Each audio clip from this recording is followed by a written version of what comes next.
Welcome back to another episode of Let's Go Hunt, America's premier source of nonsense. Tonight we have Sam Alexander. Hey, want to see my Glock? Vince Sage, who's back from discreets. Mike Gonsalves, beaverless, just like in high school. And I'm Dave Packard, not the man with the plan, but I know a guy. Around the campfire tonight, we have former special operations sniper, best-selling author, firearms attorney, and firearms industry executive, Ryan Kleckner, the legend. What's up, guys? So your resume kind of makes us all look like giant pieces of shit. Like you're a lawyer, you that's special what makes forces. us I mean, excuse you, sir. I'm capable of that all on my own. fair. Oh man! So It welcome to the show. Yeah, it is a pleasure to have you on, sir. Absolutely. Thanks, guys. I'm happy to be here. Now, Ryan, you started hunting, correct? Like from a young age. That's kind of what got you into yeah. firearms. I was born at a very young age, Indeed. and then I got into hunting. Yeah. And then I got older. Yeah. But So grew up hunting in Arizona. Born and raised in Phoenix.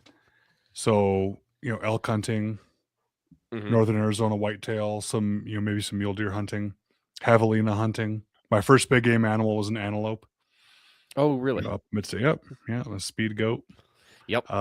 Yeah. So I grew up hunting. Grew up in a hunting family, and my dad is a big bow hunter, and that's almost all he did. And so when I started shooting archery with him, it was bear bow. That was all. Compound bows were okay, but sights weren't. So we shot bear bow growing up, with a finger tab, and the local archery shoots around here. And I'm old enough now that I remember when 3D archery became a thing, when people started getting these Mackenzie targets that looked like real animals and stuff like that. And I enjoyed it. That was the reason we got outdoors, was to hunt or to scout for hunting or to go camping. And someone somewhere in the family was hunting, and we were supporting it, and I loved it. And left for the military and didn't really hunt then, but when I got back, continued hunting, and then I got to start choosing where I went hunting, and I started having better connections and better budget, and yeah, I love it. Yeah, you just kind of did different kind of hunting in the military. Yeah. Cool. You got back and you're like, oh, I can shoot way further than bows can. Yeah, I mean, I knew that with rifles too. So my first antelope I got was with a rifle. Gotcha. I think the Arizona state law at the time and my dad's rule at the time was at least 45 pounds on a bow. He's like, if you're not shooting at least 45 pounds, you're not hunting with a bow. Yeah. And I think I was 11 maybe when I got my antelope. So I wasn't quite there yet on the poundage. Nice. That's fair. Well, that's awesome. That is. What caliber did you take it with? 243. Nice. Classic. That's a pretty great antelope cartridge, I think. It is. And it's a pretty standard. I mean, that's what me and my siblings all started out on. We all started on the same 243. We all shot our first pronghorn with the same 243. Well, there you go. My little brother graduated to a 30-06, which he still hunts with to this day. Like my dad just gave it to him. It's like, you like it more than I do here. So that's pretty awesome. What is your favorite thing to hunt for big game? Oh, there's elk hunting, and then there's everything you do when you're not elk hunting. My man, right there. There's absolutely nothing. It's like for fishing. I don't like fishing. I just never did. I don't know if it's because I didn't have the patience as a kid. I never liked fishing, but I love fly fishing. And to me, elk hunting, familiar, especially archery elk hunting, is the fly fishing of fishing. It takes, there's a whole lot more of the art, in my opinion. And if I have a rifle and I can see it, I can probably hit it. And I like eating the game meat. So up until recently, I was very fortunate. I'd get a couple elk a year. And so my family would eat elk easily 3 nights a week. Was not an exaggeration. All year round was elk. And I love the taste of it. I love the health benefits for the family. I love everything about it. And in Arizona, especially in the Southwest, I think the deer taste like dirt. I think they taste gamey and gross, and I don't even like elk. I would take an elk steak over a beef steak. Yep. But deer, just I don't know. Deer, antelope, that gaminess I grew up on, I don't like. Now in Tennessee, when I lived there, the deer there are completely different animals. They taste great. You deep fry anything and it's okay. Vince is correct. If you make chicken fried steak with pronghorn meat or with deer meat, it's a gamey chicken fried steak, but you can smother it in gravy and it's food. Or elk, yeah. Well, you could have elk. Actually, Salt and I pepper mean, on a grill. Yeah, I try to avoid a grill the best I can because it's so easy to dry out the game meat. Oh, Right? For sure. I got introduced to sous vide in Tennessee, Ooh. and once I learned that, and especially the deer there, I mean, you can get a deer a day in Tennessee, right? So if you maxed out if you did the youth season, the muzzleloader season, archery and rifle, I think you could get 90 deer a year if you got one every day. yeah, y'all like get all up on me, and I can shoot 8 Right. deer a year in Oklahoma without any extra tags. Didn't we to talk draw. about this with Country Boy Guns when we were talking about Alabama deer? And he was like, "Yeah, you could blah, blah, blah." Just shoot one. You can shoot a buck and a doe a day, or something. Whatever. Yeah. However he Yeah. talks. You can get a but- deer a day, and then on 5 of the days, you're allowed to get 2 deer if one of them's a buck. So I think you get 5 bucks, and the rest have to be does. But yeah, you report it after it's done. So I remember I was hunting out there with Brian James, great guy. He runs Barrett out there right now. Former Glock guy, lives in Tennessee. Anyway, we were out there on his property, and I remember shooting the deer. I actually made a horrible shot on it. It was embarrassing. But the deer's down, and we get up to the deer, and I drop my backpack and I pull out my knife, and he says, "What are you doing?" I said, "What? I don't know how to answer this question. Like, it's so obvious what I'm doing. I don't know what you're. Is there something that you're asking that I don't get?" What are you doing? Yeah, and I said, I'm going to clean it. He said, "Ah, no, the processor's like 3 minutes away or 5 minutes away." Oh, And he goes, and besides, it's like it's freezing out because it's not going to go bad. I said, no, I got to at least gut it. I don't have to skin it, but at least got to gut it. He goes, "No, hold on, I'll be right back." And he walks down the hill, and he gets his truck, and he drives up the side of the hill, and the deer's still steaming because it's so cold there. You know, it hasn't gotten down to like an unsafe temperature. And he backs the truck up, and I look down at the deer, and he lowers the tailgate. He goes, "Here you go." And I'm thinking, he's not helping me. And then I realized the deer was small enough I could just pick it up. And so you grab the front back feet, and I had to put my hips into it, my shoulders, but I could flick the thing up myself into the back of the truck. So I throw the full deer in the back of the truck, and I get in. This is weird. Like, I got to gut it at least. No. It's just up the road. And he's right. It was not 5 minutes. And I'm used to a game processor in Phoenix, Arizona being like an old mobile home that just smells of hair and rotten death, right? That's just a nasty place with dirt outside because it's Phoenix. This place looked like a bougie coffee shop. The beautiful big wooden door, and you open it up and you go inside. By the way, they had the Keurig there and all the snacks there, and they had iPads. Nice.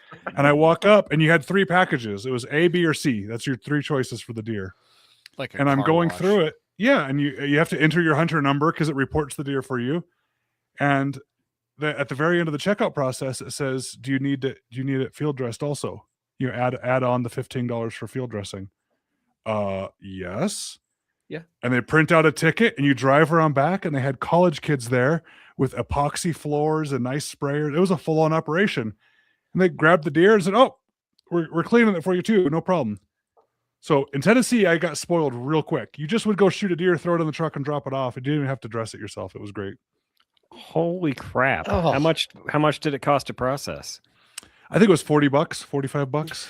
Oh, What? for God's sake. What? It was under 100 for everything. I don't know what the number was. I think it was under Okay. 100 for everything. 40 was bucks about and to then stand 15 on- extra to gut it for you? Like I'm probably I'm way still off on the standing numbers. on like spend the 15 minutes to rip it open and you're good to go. But like, Yeah. dude, that is insane. And these It's kids like were 10 quick. times that here.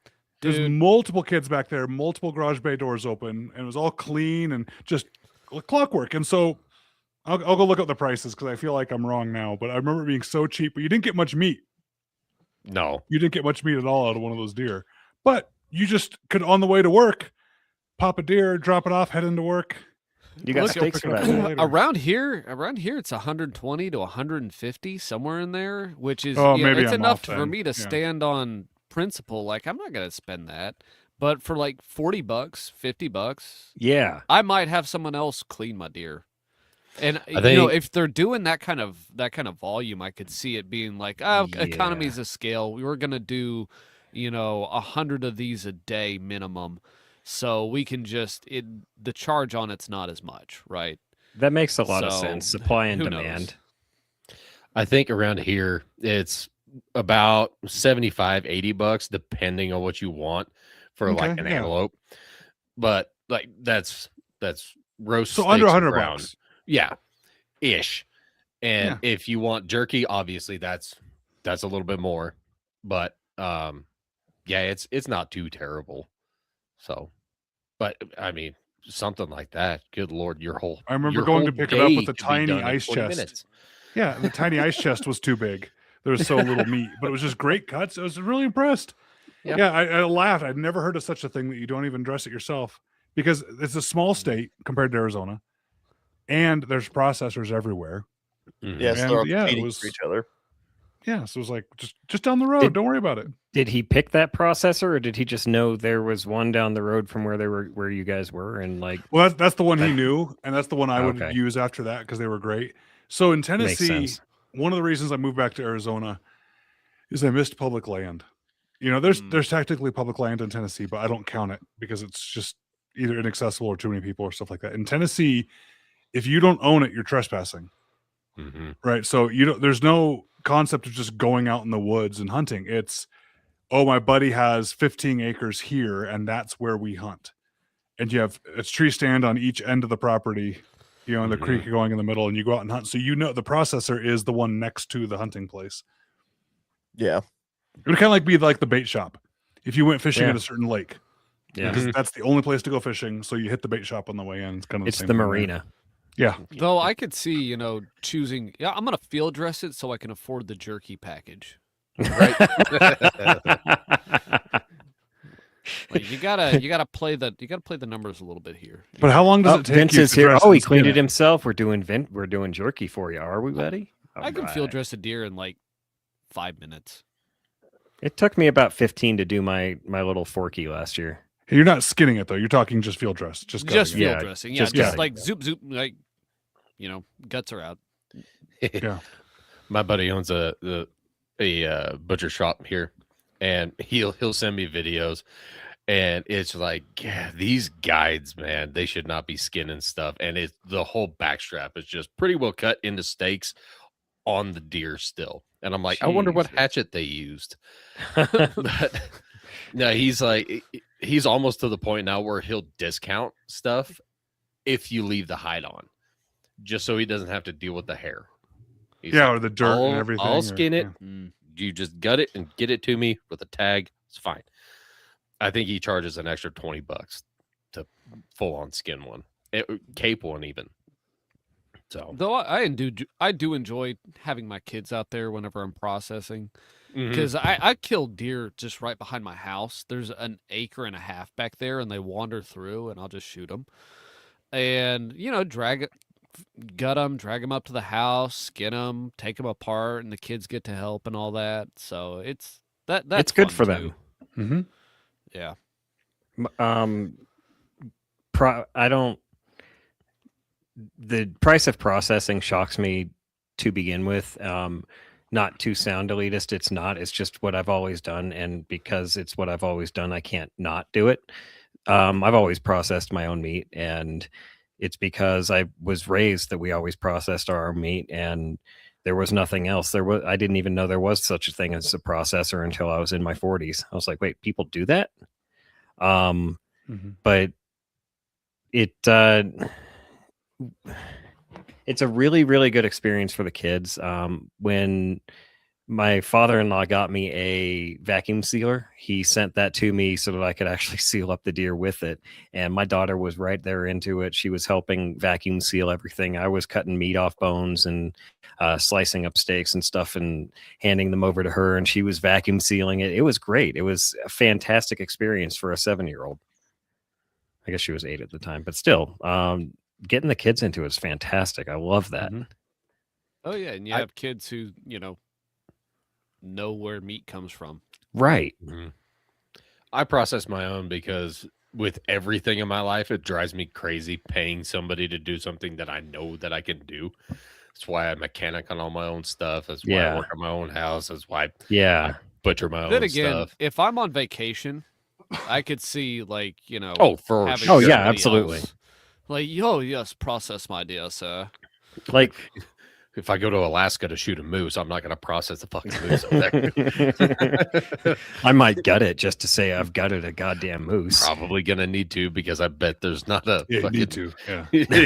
Dude, I want Yeah. that heart. I want Yeah, that dude. heart. We're going to eat that right now. Mhm. Did I tell you guys that I actually saw a moose while I was on a delivery? You sent us pictures. I did not What was say her that. name? I'm sure it was Moose. I don't know. Moose Me- I was just on my way back from a delivery and saw a juvenile moose hanging out eating trees in the middle of the road. I'm like, what are you doing here? In Apparently Colorado Springs. in Just Colorado fucking- Springs. Yep. Just sent a message to the fish squeezer. Ryan, my brother, is a CPW officer, so we bounce a lot of the legal stuff off of him. So I sent him a picture and he was like, send that to Aaron. He's another officer down here in the Springs. And apparently they were looking for her because they were going to relocate her. Apparently juvenile moose like to wander away after they get kicked out from their mother's nest, as it were. And sometimes they wander really far into places they don't belong. So Yeah, a Great Lakes moose a few years ago wandered down into Kansas, and there was a big public PR push, like, "Hey, don't shoot this." Like that was the entire message. Like, do not shoot this moose. You will be in a It's- lot of trouble. Yeah, if because you shoot poach this a moose on stolen land. I mean, everything's fair game. Well, A lot of I'm people- telling you, Mike, it would have been a good sacrifice of the company car to hit that moose. We could have got a salvage tag for it. dude, I mean, I almost hit a goose. It's not a moose, but it was a goose. I was I'm I was gonna coming under an mute you. underpass. Okay, Dr. Seuss. I'm not. I literally was coming under an underpass, and they were crossing the road in the shadow of the underpass, and I didn't see them. And only because one of them was like, "Oh no," and turned to waddle the other way, was I able to like squeeze, like thread the needle between them, and not come back to the chicken store with a goose and be like, "Hey, can we make this?" They'd probably tell me no. It's not the same. No, it's not.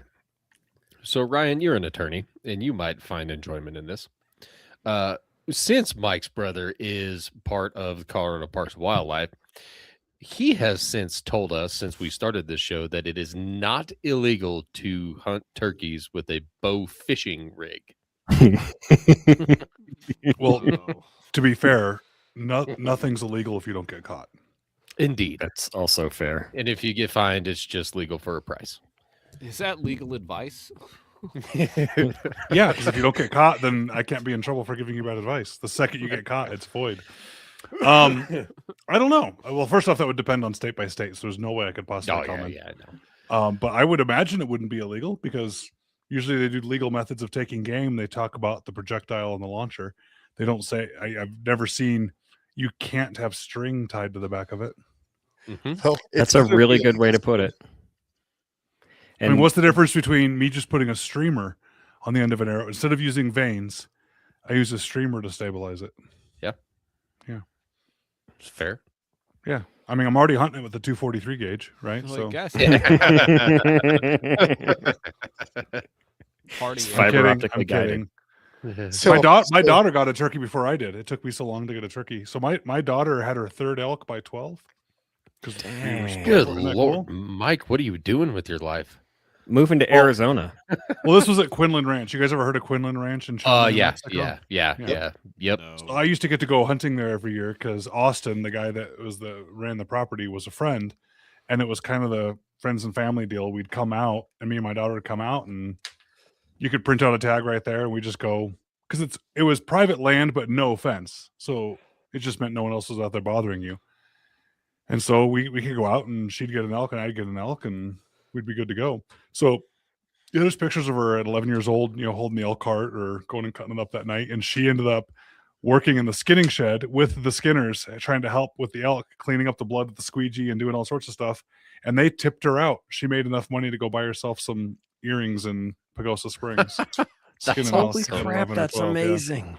It was awesome. Yeah, some great stories and pictures from there and experiences. One of the skinners there, one of the guys that used to work in the big skinning shed, because that's a big operation there at Quinlan. It's shut down now. Mhm. It's gone now, which is sad. That's too bad. He used to jokingly call the tenderloins the poison sacks. So when the guys that hunt there are the dentists that still have the tags on their Kuiu gear. Yep. You know what I'm saying? And he would, as Heard. he's skinning it, and they'd come by with their cigar to, check out what was going on, look at the operation. Oh, look, that's my elk. Look at that. There's where I shot it with a 30-06 7 times, or whatever they're talking about. He would jokingly inside, he'd be like, okay, this is all the cuts you want, right? You don't want the poison sacks, do you? To try and get people to go, no, we don't want them. He's like, I'll just take those for you. And he would take the tenderloins home. Thanks. Fantastic. Good approve. on him. Yeah. Did you know Dude, there's if you- 4 tenderloins in an elk? 2 Did rear, not. 2 front. Yeah. Yeah. 2 in the neck. I found that They're on my deer the joints. this They're year. at the shoulder and hip joints. So Yeah. 2 at the shoulders, 2 at the hips. I did not there's know some- that. Yeah, they're the other 2 are smaller, but they're still good. I found those on my Keep deer. eyes out. My deer last year. I was like, it had 4 tenderloins. Yeah. Usually, each joint inside has one. Yeah. Yeah, your deer last year also resembled the pig from that Family Guy episode when they jump around in the multiverse. Oink. I do not understand. I understand, but Mike needs Okay. to stop. Mhm. Before we get, too much further, Ryan, you touched on the fact that you were in the military a little bit, and then, Mm-hmm. you're in the firearms industry right now. Is there something we haven't talked about yet that you want to talk about maybe from your military service? Like, what you kind of did during that time, or I'm happy to talk about any of it, but there's not a list I have of I got to get this story out or not. Do you have a story that you'd be like, these guys would love this fucked up story? Sure, after the podcast. Good. No, the military. I had the luckiest experience in the military ever. I don't know if anyone had a better time than me. I left with all my limbs and no extra holes in my body, and Mhm. I left the party while it was still fun. Iraq was just getting started, and that was a chance for reenlistment for me. And I was like, well, do I take the GI Bill and go to ASU in Tempe, Arizona, or do I stay in and go to Iraq? I think I'm going to go to ASU. I would have So, gone to ASU. It Yeah, seems that was like the decision to make. Yeah. it worked out. It was great. Yeah. Yeah. But I mean, while I was in, it felt like a lifetime. It was only a few years, but it felt like a lifetime because of I got one school or one training opportunity after the next. I was in 1st Ranger Battalion, and they came up with a rule that every small group had to have at least one EMTI. So they have EMT basics. You have your EMTPs at the top, which are the paramedics, then EMTIs in between. So Mhm. normally on an ambulance, the senior person's got to be a paramedic, but in some rural counties, they'll let like an EMTI be the senior person. So they came up with this idea that they're like, all right, every group, so every team or every small group of guys, at least one of them had to be an EMTI. Well, on a sniper team, there's 2 guys. So Yeah. it was just, remember one day, hey, Collector, you want to go to EMT school? Yeah. Sounds Sure. fun. So there was a Sure. civilian school in town in Savannah that we went to for months. And they set up a program just for us where it was full time. We went for 8 hours a day, crammed for it, all became nationally registered EMTs. That was fun. And then I still got to be a sniper, and I got to go do SODIC, and I got to go, we did a month-long mountaineering school in France. That was the coolest thing. By matter of fact, that's what that poster's from.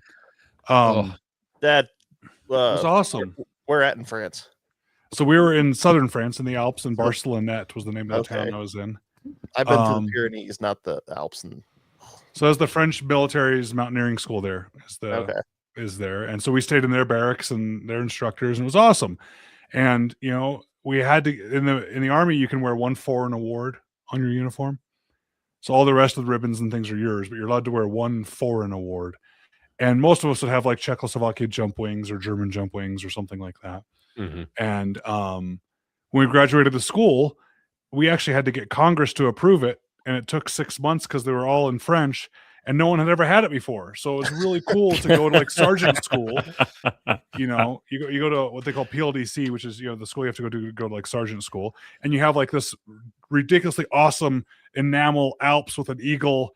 And everyone in the Army knows to look for and spot things easily on the uniform. And that really stands out. So that was cool. You know, we were the first Americans to ever go do that, you know, and then I got to go to this training on that place. And it was just awesome. I deployed twice to Afghanistan and we don't deploy more than 3 months at a time. So I thought that was forever. I don't know how guys did a year or a year and a half or more. So deployed twice, tons of cool training in schools, a lot of neat people, and then got to leave while the party was still fun. I couldn't have had a better time. Nice. That's Well, thank you. really awesome. You didn't have to do more than 3 months, man. That's super dope. Even my first deployment was 4. Yeah, Like, 3 that months was a long time for me, but I couldn't believe people do more. Yeah. I did 3 months in 19 when I was in the Guard, went to Bagram. Yeah, 3 months is a long time. I don't know how the year. I'm with you. I don't know how the guys do a year and a half, 2 years, and then turn around and go back. Yeah, again, and then again, and have a family. Yeah. Yeah, I don't get it. It's yeah. So when I graduated law school, I thought about going back for a little bit. I'm like, oh, I can go be a JAG officer. You know, that'd be kind of cool. And you guys know I'm, you know, the military game. I'm going to be the first. If I'm the one that has a combat scroll, like a combat ranger scroll on my right sleeve, as a JAG officer, I'm probably getting promotions first, right? Or I'm the right. So I was like, I knew how the game works. I'm like, so why would I not want to go do that? I would win. I'd walk into every room with my right shoulder first, right? But I would win that game, and that would be a lot of fun. But I remember, quickly that's to me that was a younger man's game. It was better when you're single, But so when 9/11 happened, we were on out of the country on a mission. We're on a JSOC mission out of the country on 9/11. And so when it came over the radio that it happened, we thought that it was part of the training mission. Yeah. Oh. So it came over the radio. They're like, because we'd turn the radio on every hour, and we were doing a JSOC mission in the Czech Republic, and we were stationed out of a hangar in the UK. And we turned on the radio every hour. We turned on the radio, and they're like, "All right, hey, update. Plane just flew into the World Trade Center." Okay. Like, oh, neat. Thanks. And we wrote it down and turned the radio off. And then like an hour later, went back and turned the radio on for the next update. They're like, the second World Trade Center was just hit. Oddly specific. Mm-hmm. Okay. And it took someone to be like, no, guys, go turn on the dang TV. This is what are you talking about? Turn on the TV. We're doing the mission mode. And we're like, oh my goodness. So of course we're going. So we're like, here we go. So we ran back over to try and get our gear ready, because you have, a handful of Rangers there. You have PJs and CCT guys and a bunch of Delta guys, and like, this is who you would want to send everyone who's in this hangar, and we're already halfway there. Let's go. And we sat there and did nothing for a couple of days and got on a plane and flew back to America, and then waited like a month, and then we went to Afghanistan. So we were setting up Bagram at the end of 2001. Dang. Yeah. Jeez. Thank you. Nice. Thanks for setting that shithole up for me. Appreciate it. Well, I mean, we didn't actually fill the HESCO barriers ourselves, but there was nothing there.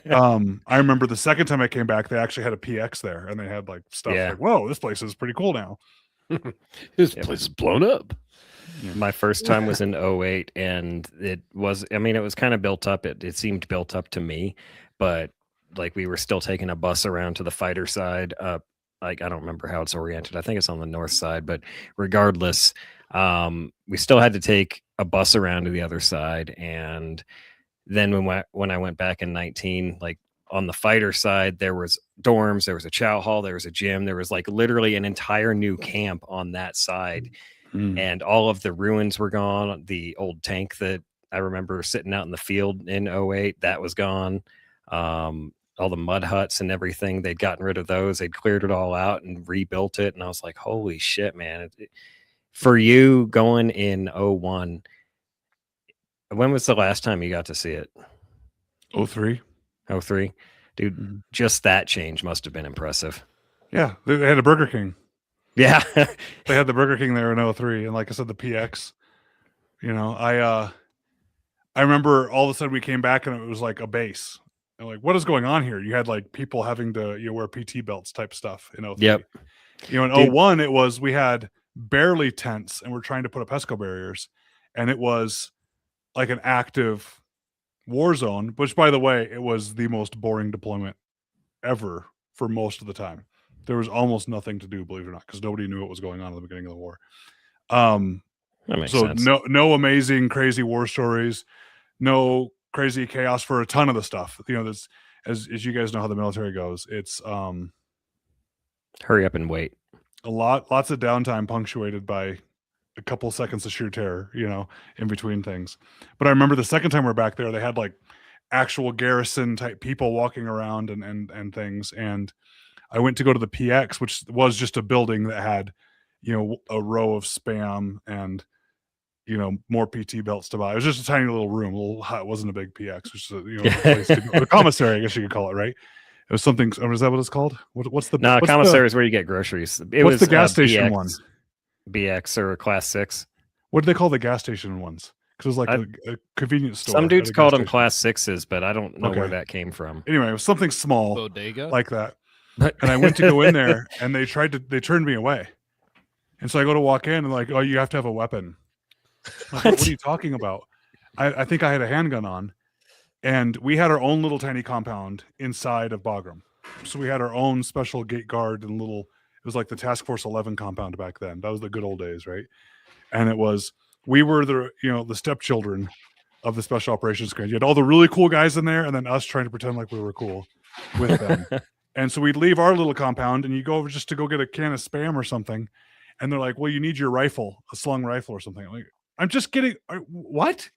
And I was so offended by it that I was like, you know what? Fine. I went back and I got the M82A1. I got the Barrett, and I put it on my back. And so, I mean, I'm 6'2". I'm not tiny. I'm not also not huge, but I'm bigger than a lot of the people there. And so I'm the 6'2" guy with a M82A1 barrel sticking off my shoulder, and I go back to the whoever that was trying to weapons. Like, what is that? I'm like, it's my slung rifle. I'm coming in. It's my rifle. What are you gonna do? And so I just obnoxiously walked up and down the aisles and like tried to knock into everything. Made a scene.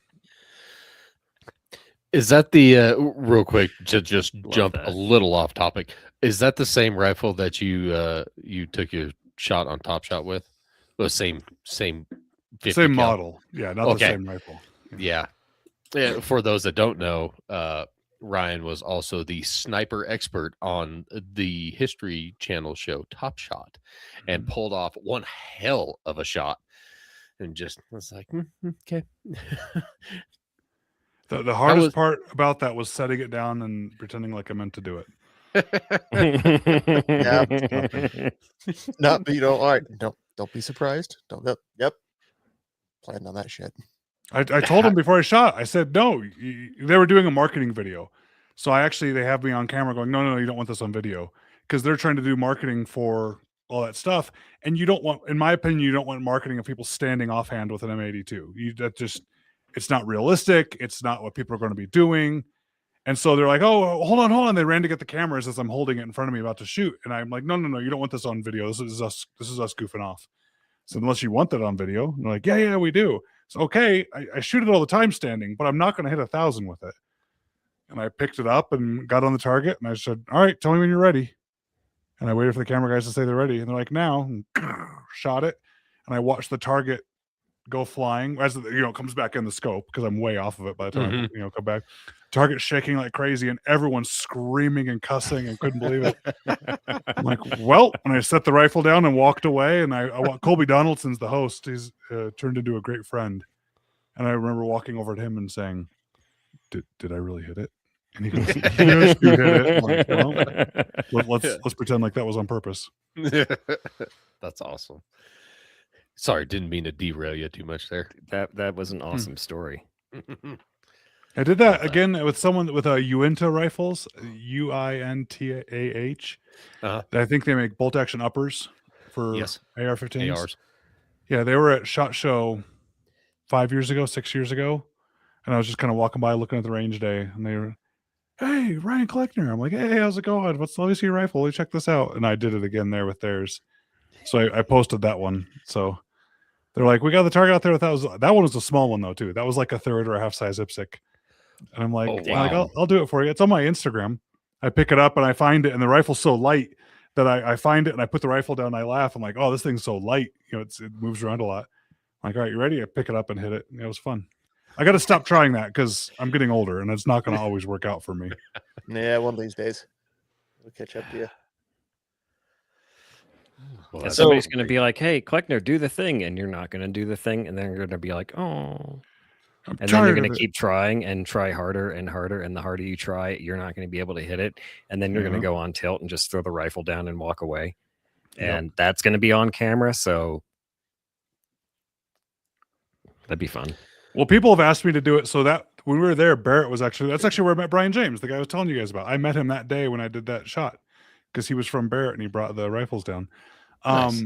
So these manufacturers are the ones that asked me to do it. So it's actually going to be bad for them. And Mike, it's going to be, once you do this, I'm like, "You sure?" Because your rifle looks really good if I hit it. Your rifle looks really bad if I don't, because I'm definitely blaming the rifle if I miss. Mhm. Like- Mhm. That's pretty awesome, though. That was it. Also a 50.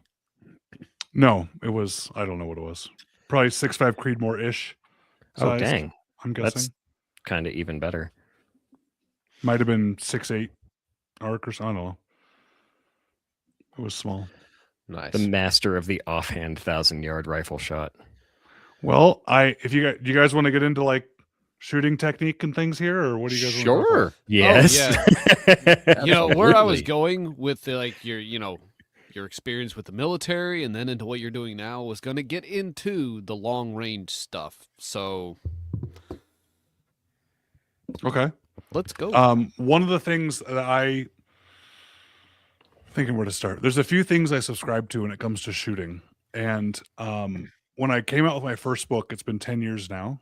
It's the orange covered long range shooting handbook. Yep, there you go. Mhm. When I wrote that, I had just left Remington. I was on a non-compete. So I was getting paid to sit there and do nothing in Huntsville, Alabama, getting ready to move to Tennessee. I thought, I'll write a book. I'd like to say I wrote a book before I died. And what am I going to write about? Well, people say write about what you know. And what I know is long range shooting. But I know if there is a brand that I have, it's trying to break the seemingly complex things down simply. And I feel so many people in the long range shooting world try to protect the circle. They badge protect, like, you know, Gatekeepers. this is gatekeepers. so cool. Yep. This is so difficult. This is so hard. I'm taking into counting the spin of the earth and that gnat that flew by, and I'm sprinkling this, amazing sniper dust on my gun. And I do this and I do that. And only I can be this amazing and figure all this out and do it. So let me teach you this concept. And you hear the concept and you just go, wow, that's so confusing. That is so tough. And they go, yeah, it is confusing and tough. I'm amazing. I take the opposite approach. I say, does the spin of the earth matter? No. I mean, it's true to say that the spin of the earth will affect the trajectory of your bullet at any distance, but you'll notice it more at longer distance. Okay. But does it matter? I like to argue no, because you're going to jerk the trigger or have an incorrect wind call, or you're going to have the most perfect wind call in the world and the wind is going to gust right as you're pulling the trigger, or you're going to have all these other things that matter. And sitting there calculating the spin of the earth is not only a waste of time, I think it's worrying about precision that gets in the way of actually hitting the target. So I wrote that book and said things in there like that, like, stop worrying about it. You're going to miss because of you. Even the worst rifle in the world, the rifle that you can picture that is rusted with a bent barrel and a broken stock and a trigger that only works half the time, that you found at an estate sale, is going to shoot better on its own then I or someone who's better shooting than me can shoot it. Okay, so that horrible rifle will still outshoot me as an individual, as a person. You lock I that rifle into remember- a vise. Go ahead. I remember reading about a guy who they had like a warehouse down in Houston or somewhere, and they were putting guns in vices in a perfectly controlled environment to Mhm. see their like exact mechanical accuracy. Mhm. And bad barrels shot in like the 0.25 MOA range, Mhm. and Yeah, good so- barrels shot under 0.1. Interesting. We are So, we are the most inaccurate part of the system for sure. Mhm. Yeah, until you shoot a barrel out. Like I was shooting a gun recently. It was an old 1903 Winchester Mhm. in 22 auto, and it was shooting like a 12-inch pattern at 25 yards. That's neato. You're like, okay, I know that I am more accurate than this gun. Gotcha. Then that one, yeah. But Yeah, I don't know. Even with that, that one locked one- in a vice, even that locked in a vice is better than you could shoot it. Yeah, oh yeah, 12 versus 12 and a quarter. Okay, Yes. like, come on. Yes. Yes. It was That's smooth like- bore 25 That's like auto. 6 versus 6.5. Like, come on, like 6.5. It's better. Yeah, Depending that on- extra yeah. half inch is important. I was just going to say, depending on what you're measuring, that extra half inch is a big deal. So the That's all you can if get. the idea that we're the most inaccurate part of the system and we can have all these errors, instead of worrying about the spin of the earth, why don't we just worry about becoming a better shot ourselves? Or why don't we worry about, getting better stable position or trigger control or things like that? And so I try to approach it the opposite direction, which is, no, it's not that big a deal. Shut up and shoot the target. It's going to be fine. Yeah. And I try to maybe oversimplify things. And getting back to the first thing I was trying to make, which is one of my maxims, one of the things I believe in, is people will mess up often because they're trying to be too accurate. And I know that is antithetical to what you guys might think I would say. It makes perfect sense. They're trying too hard. You try too hard and you throw yourself off. Yeah. So I learned a lot in the military. And then after the military, I was a sniper instructor. And I learned even more because I learned all the wrong things I was taught in the military, but people just regurgitate and repeat because it's the military. And I learned better ways to explain things because I had to figure out how to make it relate to different people. So I came up with better analogies and better explanations. And I also got to sit there as a professional getting paid in a spotting scope to watch thousands of rounds and sniper students and different wind calls. And just, I got really good, way better as an instructor than I did as a professional sniper.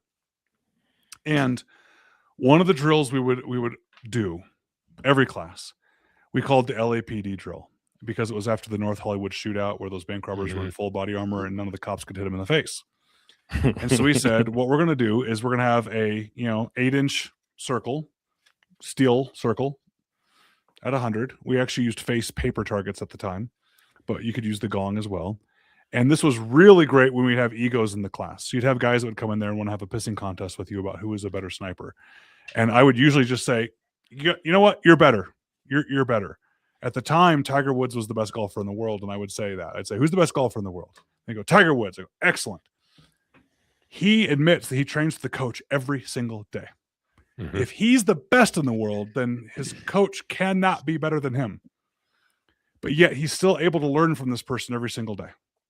So let's just agree that you're way cooler and better than me, but I'm going to be the coach that's going to help you. So can we stop the pissing contest?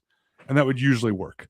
Another way that would work would be do this drill. We would give them 60 seconds. They'd shoot 6 shots from standing, kneeling, and on their elbows in the prone. No bipod legs. They could use a sling, but it had to be effectively just elbow supported on the ground. 2 shots from each position, 60 seconds. That's it. Let's go. And see if they could hit it in the face. And these guys with incredible pedigrees, some gals too, incredible pedigrees, ridiculous sniper rigs and systems Mhm. and experience, would shoot this drill on maybe the 3rd or 4th day of the course. And it was not uncommon for them all to get 2 or 3 out of 6. And then I'd walk Distance? over to my car, 100 yards. Oh, So they would all Oh be my. disappointed and all be frustrated because they're standing. So they're trying to shoot a face target at 100 yards and they have the scope zoomed in way too much and they're trying to smack the trigger. And here's what they're doing. We've all had this. I'm going to do some mind reading and get into everyone's head real quick. We've all done the a little bit left, a little bit more left, a little bit more left, up too high, a little bit low, right about now. Mhm.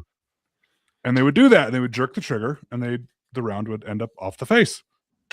And then I'd walk over to my truck, and I'd grab a Romanian Wasser 10 with iron sights, with wolf ammo. And I'd say, all right, someone time me. Here's the shot timer. Let's do it. And then I would use the gong. And sometimes I'd get 5 out of 6, but at least half the time or more, I'd get 6 out of 6. I said, okay.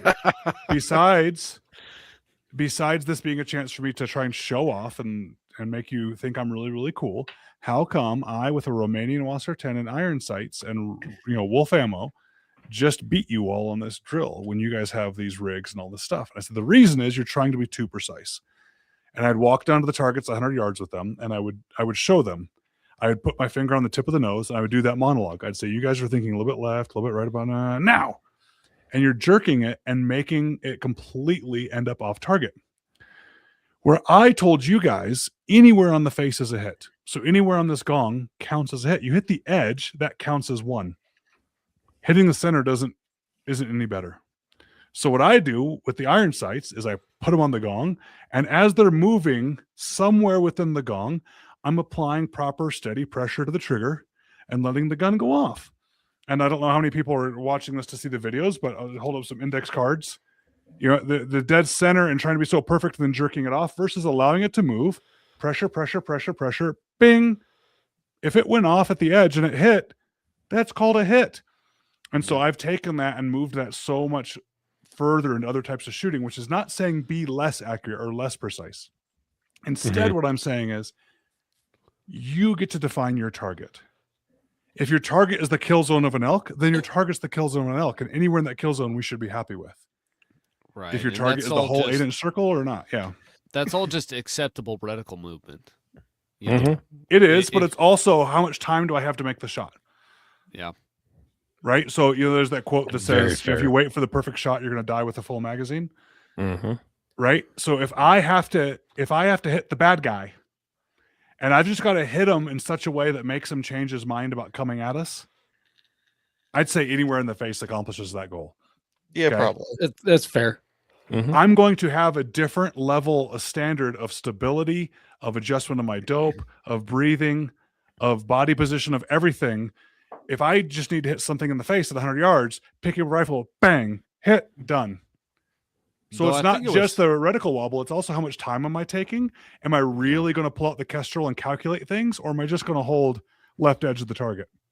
I think it was Kit Carson who said you got to shoot slow, faster than the other guy. Yeah. That's it's so great. If you haven't picked up Ryan's book, I highly recommend it. I have 2 copies actually.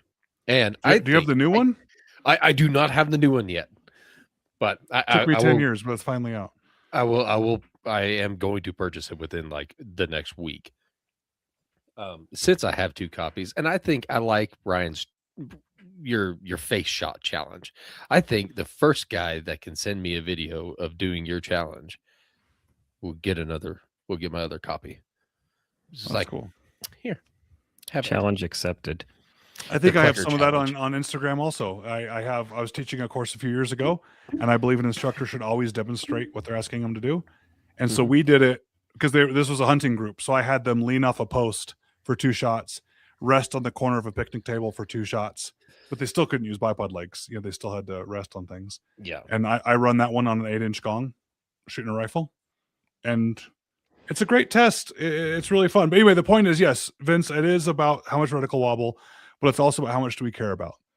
If there's a slight breeze from left to right, and I'm shooting at a target at a distance where the wind is going to have an effect. So 200 yards, 300 yards, at a 300-yard target, and it's the kill zone of an animal, hold on the left edge of the kill zone and pull the trigger. Now, that's not calculating the wind. That's not calculating the wind drift. That's not calculating anything. That's just saying, I know the wind's going to move it. I don't know how much it's going to move it because this situation has dictated that I only have 3 seconds to get this shot off because the animal's in the open. So Right. I'm going to approach that differently than something else. Well, and When I- how hungry you are depend like Right. If you're really hungry, you're gonna send it. If if you got to eat. Yeah. But if you're just out there, looking to fill a tag, it's like, maybe I should wait for a better shot, Mm-hmm. When I shot my cow elk, it's the only elk I've shot so far. Hopefully, getting another bull this year. But regardless, when I shot her, I was out with my brother, and he was like, "Let's go up this 2-track about quarter mile. They'll cross the road right in front of us." I was like, "All right, cool." We go up the 2-track. I laid down on my pack about 200 yards away. He's like, "They're gonna come up right there." Sure as shit, bloop, herd came up right there, and I'm on my pack. I'm sighted down at the herd, and I'm trying to get a shot. And with my mule deer and my pronghorn earlier in the year with the same rifle, I had all the time in the world. Neither one of them knew I was there. Mm-hmm. I didn't realize, because this was my first real elk hunt where I'd actually been on elk. I didn't realize they don't stop moving. And so I'm trying to get sighted. I'm trying to get set, and they're only 160 yards away at this point. I'm trying so hard, and nothing is working because they're moving too fast. And finally, the second to last cow crosses the road right in front of me, and I was like, I'm going to miss my shot if I don't stop bucking around and just take a shot. So again, knowing what you just said, knowing the kill zone on an elk is huge. I sighted on her just behind the shoulder and squeezed and hoped for the best. And we went down there, and I was like, man, like the rifle bucked and she was gone. And I was like, man, I guess I'm not perfect. But we went down there, looked for blood, and it was a double lung shot. So Awesome. It was effective. There's a comment here, and Dusky asked, what is the longest shot you've taken on a game animal? Ooh, and to follow that up, what's the longest shot you would ethically take on a game animal? They're related. The longest shot I've taken, I'm not going to share because I think it was not ethical. Second longest shot. I was testing 7PRC was just coming out. Okay. And I was with somebody, we were shooting, and it was one of those where this thing was way too far away, and there's a little bit of like, screw it, I'm getting an elk. And I sat down, I put a tripod out and sat down cross-legged around the tripod, kind of hugging the tripod.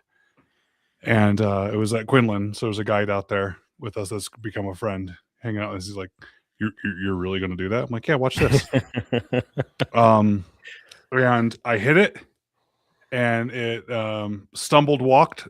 Elk can be finicky. Some elk can wear a mediocre shot like an old t-shirt, and they need to be nailed to the ground. Other elk, you hit them just right, and they fall down and die. But you can't take it for granted. I always tell people, if there's a chance to reload and hit it again, hit it again. I don't care if you're losing meat. Put it down on the ground. But I hit it. I had already reloaded, got back on it.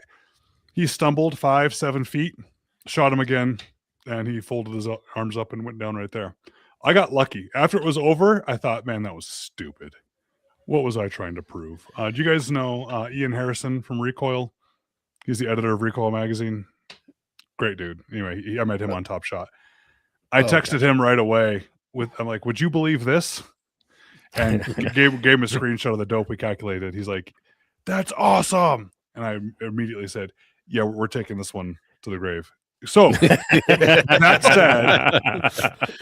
said, I don't want to say it because it would be, not only would it be bragging, like, look how far I could shoot, it would encourage people to do the same thing. And it would admit that I did something stupid. I got caught up in the moment, and having a chance to do it again, I wouldn't do it again. It was too much of a risk.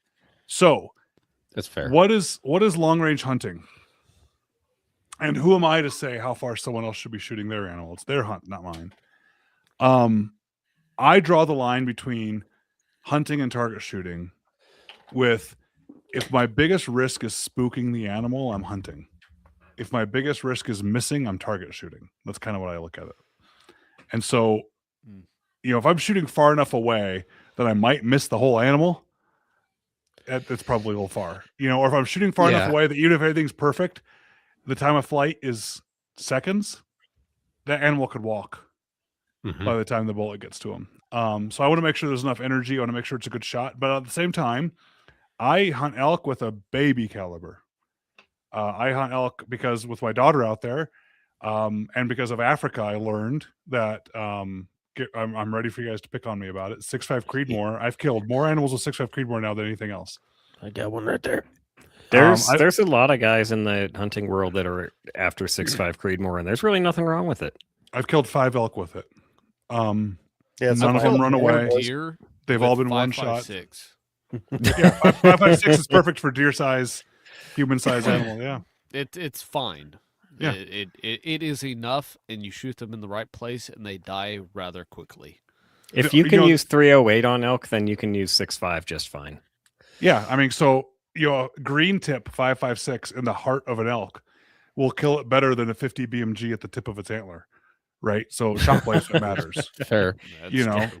So that's why I do it, and I have no problem shooting them. I remember taking a shot at 200 yards one time and being blown away that was one of the furthest hunting shots I've ever taken. So growing up as bow hunting family, I think the skill is how close I can get. And I already know I can shoot far. So I try to get close. So up until this one that was just obnoxiously stupid, 200 was the longest I had taken. Not because I stopped myself at 200, but because that's how the situations have dictated. I You want to wanna know get closer to after. them. Which one? I didn't hear. Sam or Vince? One of you two Sam. go. I was just saying that because you want to get at that point. Yeah, you just want to get closer to them anyway. Yeah. I mean, I haven't gotten anything with my bow, but I have been inside 100 yards of a bull screaming back at me, and it was the fucking best thing ever.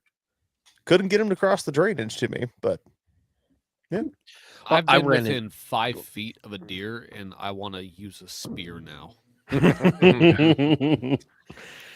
I had that same kind of situation happen to me last year with my deer. Like I was hunting with my 6.5 and I realized how valuable zero stops are on a scope and missed a shot of 438. And so the next day when I found my deer, I closed the distance from 2 miles to 90 yards. And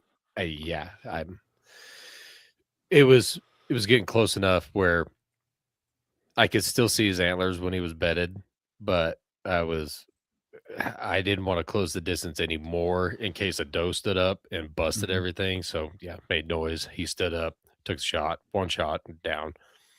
So yeah, totally understand. I was 100% comfortable with a 500-yard shot with my 6.5 Creedmoor. Had I doped my scope right from the get-go. And luckily, it was a clean miss. I shot way, way under him. But I want to circle back to the elk or finicky thing. I didn't want to over lengthen my story, but I did end up putting a second shot in her head from 50 yards. When we went to look for her, we found the blood spray from the lung from her exhaling, and we followed that. We didn't have to follow it very far. She ran all of 100 yards, and she was struggling by a bush. And he was like, "Shoot her again." And I was like, "Do you think I need to?" And he's like, "They're elk. Do it again." And I was like, "All right, fine." So another 30-06 right in her brain, and that was the mercy for her. I always say it like I said it here. When it comes to elk, I believe you nail them to the ground. So And- shoot them, and if they go down, great. If they don't, you hit them again. If they don't, you hit them again.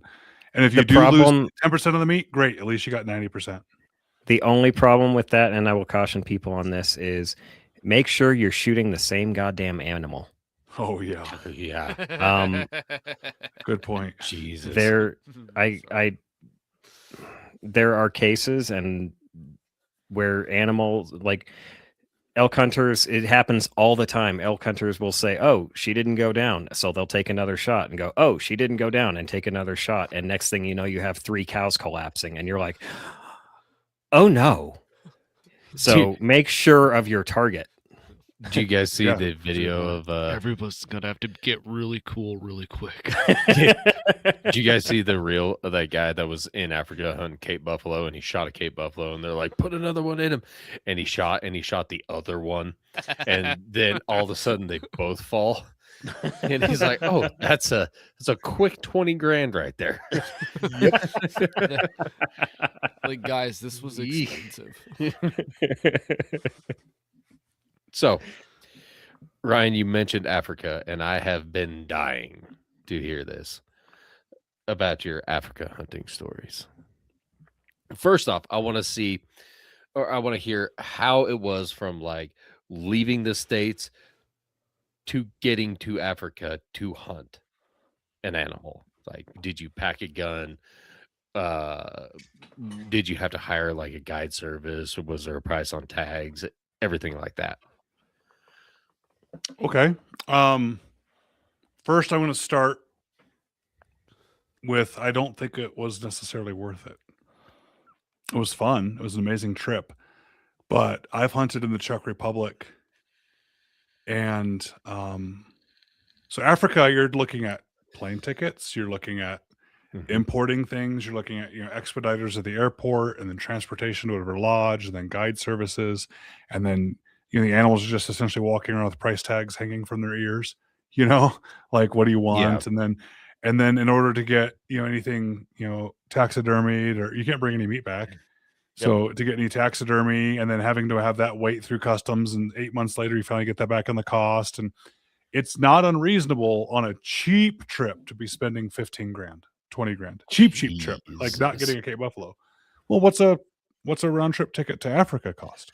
Yeah. Right. And That then alone's like lodging, and then $8 guide grand. services, and then all that stuff. Right. So, 15 grand, if you did it on super budget, I'd say 15 grand, maybe I'm out of touch on the money of it now, but I went hunting in the Czech Republic and, shot more pheasant than you could shake a stick at. Oh, I mean, I think it was over 1,000. I don't remember. Wait, hold on. 1,000 pheasant? Let me look at the number. I have it on my I gotta look at my You- Instagram because it's been a few years. Dude, that sounds like a way better experience than going to shoot Okay, a so- Cape Buffalo. So for one 20 day grand. we shot, maybe I'm gonna find it because I just remember the number was astronomical. We shot in one day. We were sitting there with over and unders, and I grabbed some ammo as we're getting out of the truck for the pheasant hunting, and they're like, "Grab some extra ammo." I'm like, "Okay," so grab an extra box. Like, no, grab a duffel bag and fill it with cases of ammo. So you're walking around with a duffel bag with ammo, and you have these guides out there. You have the beaters out there getting the pheasant up in the air with the dogs and everything.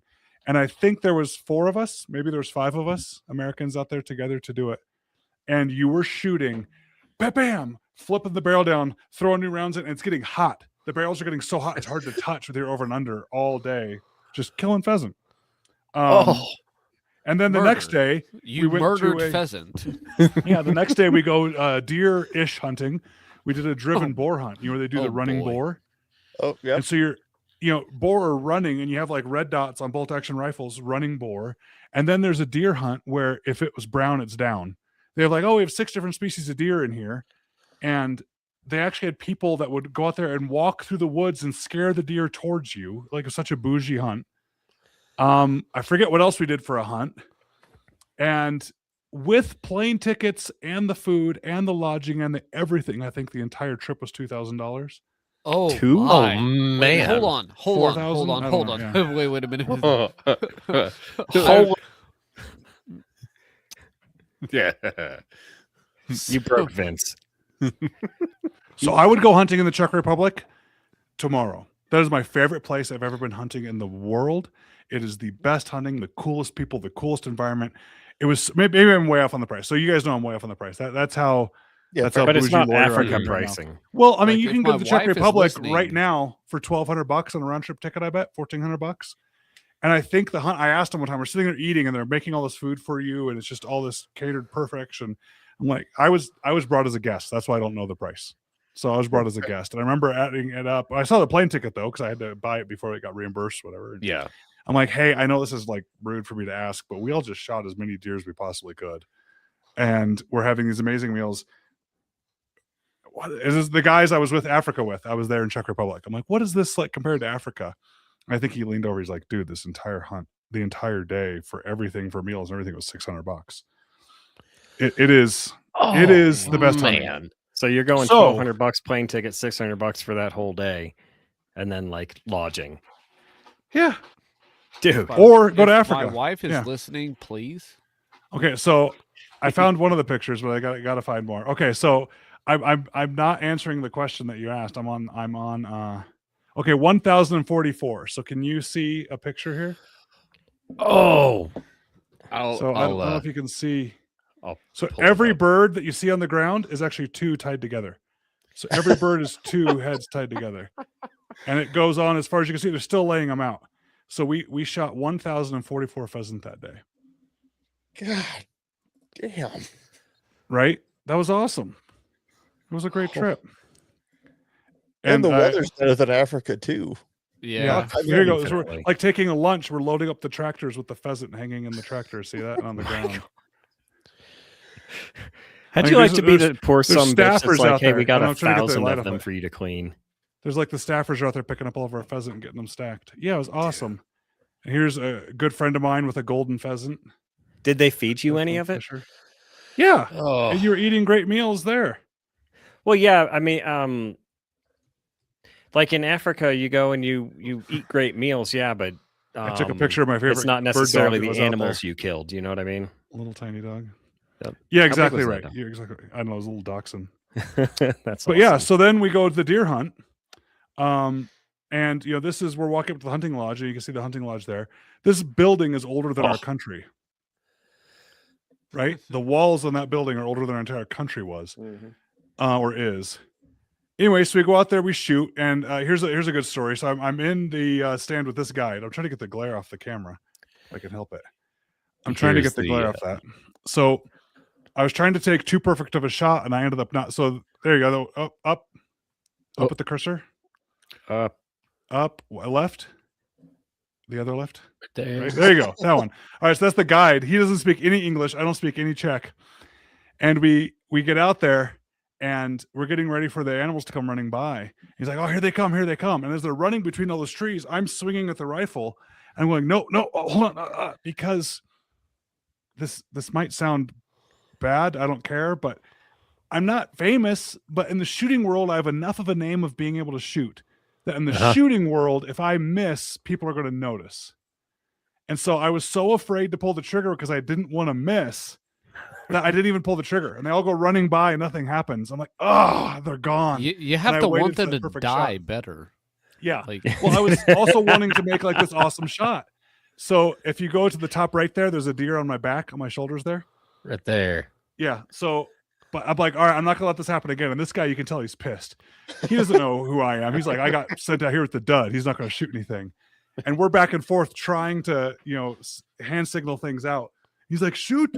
I'm like, oh yes, I get it. Next time I'm gonna kill him. And so I'm mad enough, and I'm like, if it's brown, it's down as they come by. So now as the deer come running by, I'm just bam, bam, bam, bam, bam, bam, bam, shooting deer all over. And so by lunchtime comes, he gets on the radio and calls the guys at the truck to come down and meet us.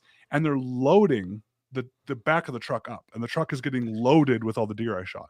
Okay. And they're filling up the back of the truck. And they go, that's all of them. I'm like, no, one more up there. One more. He's like, no, we got them all. And we're like counting them out, 12 or 15 deer, whatever it was. He's like, no, we got them all. I'm like, no, there's one up there. And he's like, no, miss. And I gave him the look. I'm like, I didn't miss. And so I hiked up the hill and found the deer. And I'm like, damn right, a deer. I threw it on my shoulders and walked down the hill. And my buddy ended up taking that picture of me as I'm walking out the deer on my back. That's pretty awesome. awesome. So if you don't mind, so the two deer there, you go up to the left yeah, of that picture you just I did. want to see that one. Oh, right there. Yep. So we went out after lunch, and this is open fields. We're walking to where the shooting house was, and as we're walking out there, just kind of like shooting the crap, not expecting to be hunting yet, we see a herd of deer out there, and he's like, "Yeah, get one. Yeah, shoot them." And I take a knee, and you can see there's slight rolls to the hills. There's not much for me to hide behind. Mm-hmm. And we're 150 yards away. I'm just using a little bit of the terrain to be behind them. Well, in my backpack is the ammo that I'm there shooting. This is a new load that S&B came out with that we were there hunting, like testing out this new load. And I'm like, well, I can't get to my backpack because I can't move. So I reach to my shirt pocket and I have my Barney Fife round. I have my one single cartridge in my chest pocket that I unloaded for getting back to lunch. And so I pull it out and I point and I look at him and he shrugs his shoulders. And these were solid copper bullets. And so I knew at 100 yards, whatever it was, the solid copper is going to go right through. Yeah. So I pop up on a knee and I'm lining up on one of the does and I'm getting ready to shoot. And I see one out of the corner of the scope start to walk into the view. I'm like, oh, this is going to be excellent. wait for it, wait for it, wait for Oh, it. you did it. And as soon as they get behind, I go, I shoot that one shot, and they both went dink. Well, you can see Oh. you can see the hooves of the one on the left are up high. Uh-huh. They were actually trapped under the deer when I walked up, and through whatever kicking, they kicked back up. But they fell just like that, and I'm holding the one piece of brass. This guy. It was so much Jesus. fun. What else is there? Go look at all the. So look at up center. You can see the boars on the ground. Left. Right there. You click on that. Now that see all the boars and deer lined up. Same thing. They line it up in this almost ceremonial moment at the end of the day. The same thing they do with the pheasant. All the boars and the deer we shot. Anyway, so you asked about Africa. You still want to hear about Africa, Dave? No, over Africa, I mean, I mean, I got we're Africa going to the pictures Czech in here, too. Republic. I mean, Czech yeah. Republic's way cooler. dude, Wait, Czech Republic Look at that is trout there. You want to see fly fishing? Look at that hog at the top. Go up. Go back up. Right there. Right It there. doesn't right know there, how my that God. works. Oh my! That is a football. There's a hog right there. Yeah. Anyway, Jesus. so No, Czech Republic hunting is actually cheaper than a Mexico vacation, and that's where I want to go now. so you guys know the Polinar Tactical guys? Yep. I'm going to go film some content with them in a couple months, Sweet. and I just love it there. I love the Czech Republic. I mean that's a place, that's a country besides our own that I'd want to live in. Anyway, so they're in Slovenia, aren't they, or did they move? yeah, nope, they're going to drive up Oh, and meet me. close enough. But Yeah. it's been a long time since I watched any of their stuff. I watched a lot of their stuff when I was first getting into guns because it's like first centerfire rifle I bought was that AK hanging up behind me, and there was nothing on YouTube but AKs except for them hardly. Oh, gotcha. Yeah, that makes sense. Yeah. They seem like good guys. I've met them. I was at EWA signing books and got to be in person with them there. So Africa? Or Sure. you ruined an Never Africa, heard, Dave. All never right. heard of her. No. What did you hunt in Africa? What was your favorite part? of All Africa? plains game. The friends. It was a lot of fun. Yeah. You know, hang out with the buddies there. When they first invited me, they called me up and said, "Hey, we're gonna go hunt in Africa. You want to come?" I said, "No, thanks." Just I'm not a trophy hunter. Yeah. I can't eat the horns. I'm more than happy Yeah. to shoot a cow elk. And I'm not against what they're doing there. Just I have kids. I love being a dad. I don't Africa. No, thanks. I'm good. Like you guys have fun. And Mhm. also when someone asks you that, you don't know what the deal is. Is this you're calling me from the company and you want me to like you're taking me? Or am I Mhm. taking me? And you kind of don't want to ask that, so it's kind of I was like, no, I'm good. And they pushed back a little bit, like, why? We're going to go. We have a depredation permit up at the Limpopo Wildlife Preserve, and we're going to go help get all the extra wildebeest. And we have this depredation permit where it's just go get as many wildebeest as you want. Help us thin the herds. Really? Okay. And we ended up going. So it was Barrett with the Fieldcraft rifle, that ultra lightweight bolt action they had. It's the Forbes rifle. They bought the Forbes about rifles and that. made those. So we took Barrett Fieldcrafts and 6.5 Creedmoor. So those are like with the scope, I think they're 6.5 pounds, like everything. Jesus. Really lightweight guns, right? Oh. And then they're like, well, we're gonna plains game hunt. So like impalas and warthogs and kudu, wildebeest, stuff like that. We're not hunting lions or giraffes or things like that. Okay, that does sound kind of fun. Let's go do it. So you have to export firearms from America and import them into Africa, which you got to do paperwork for that. And you got to do certain things. And thankfully, I happen to be an attorney that is in the firearms industry. So I'm kind of okay with international arms trade stuff. And it's near impossible to have a handgun in Africa, especially in South Africa. You cannot have handguns. Nobody can have a handgun. And you definitely cannot bring a handgun in. And there's a cool picture my buddy took of me walking down the street in Africa with my handgun on my hip. Okay, that one's even better. Okay, so this one was just me casually walking. So this one, I'm hesitating to tell it on the podcast or not. We've heard it. You've heard of Told the it story? elsewhere. We are quite the big fans of We Like Shooting. Indeed. Oh, okay. But, So this is where I stared down the cop. Yep. Sitting in front of a cop car, staring the cop down, eating my ice cream with a revolver on my hip. And the cop did the full on, like looked at me and looked the other way and pretended not to see me. So yeah, I got a handgun legally into Africa.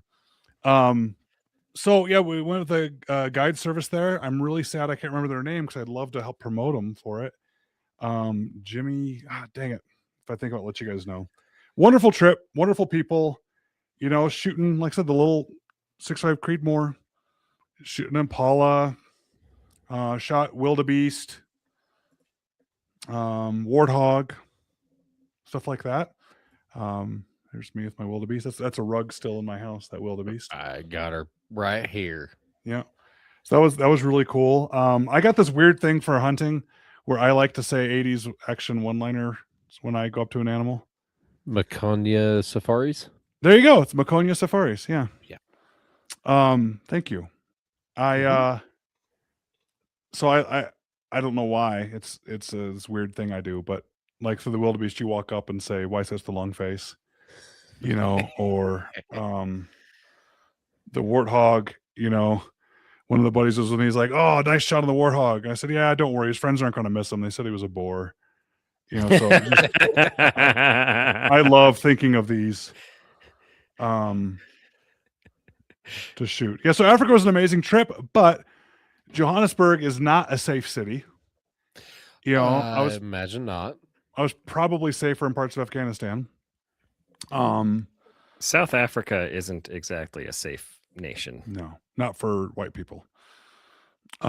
We actually were told by the expediter. We had this guy we paid money to called Mr. X that got us, seriously, that was his name, got us through the airport, and the federal police that were trying to shake us down and stuff like that. He just told them to piss off and told us to keep walking.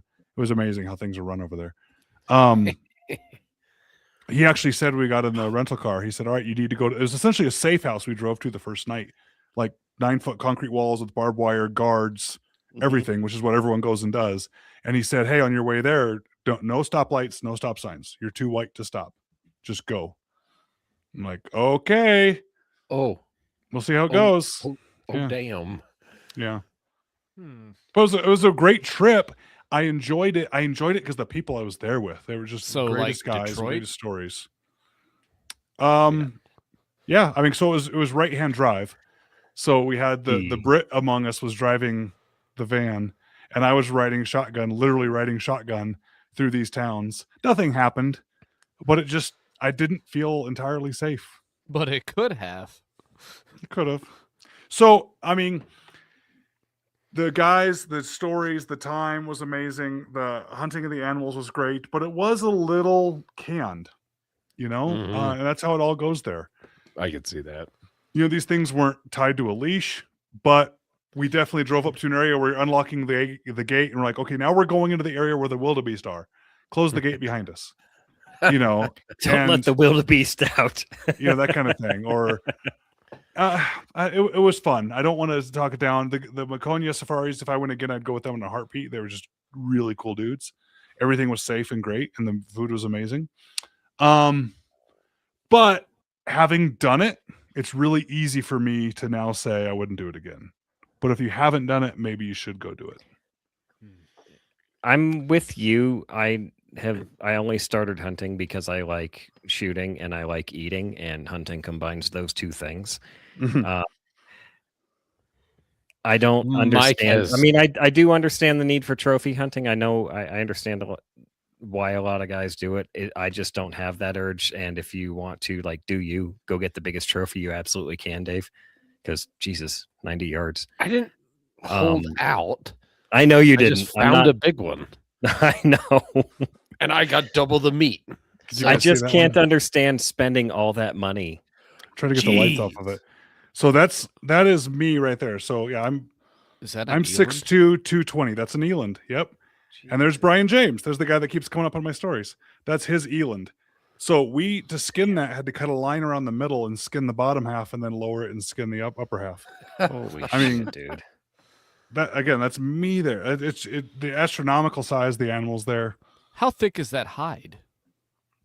It was so thick, it was the easiest animal I've ever skinned.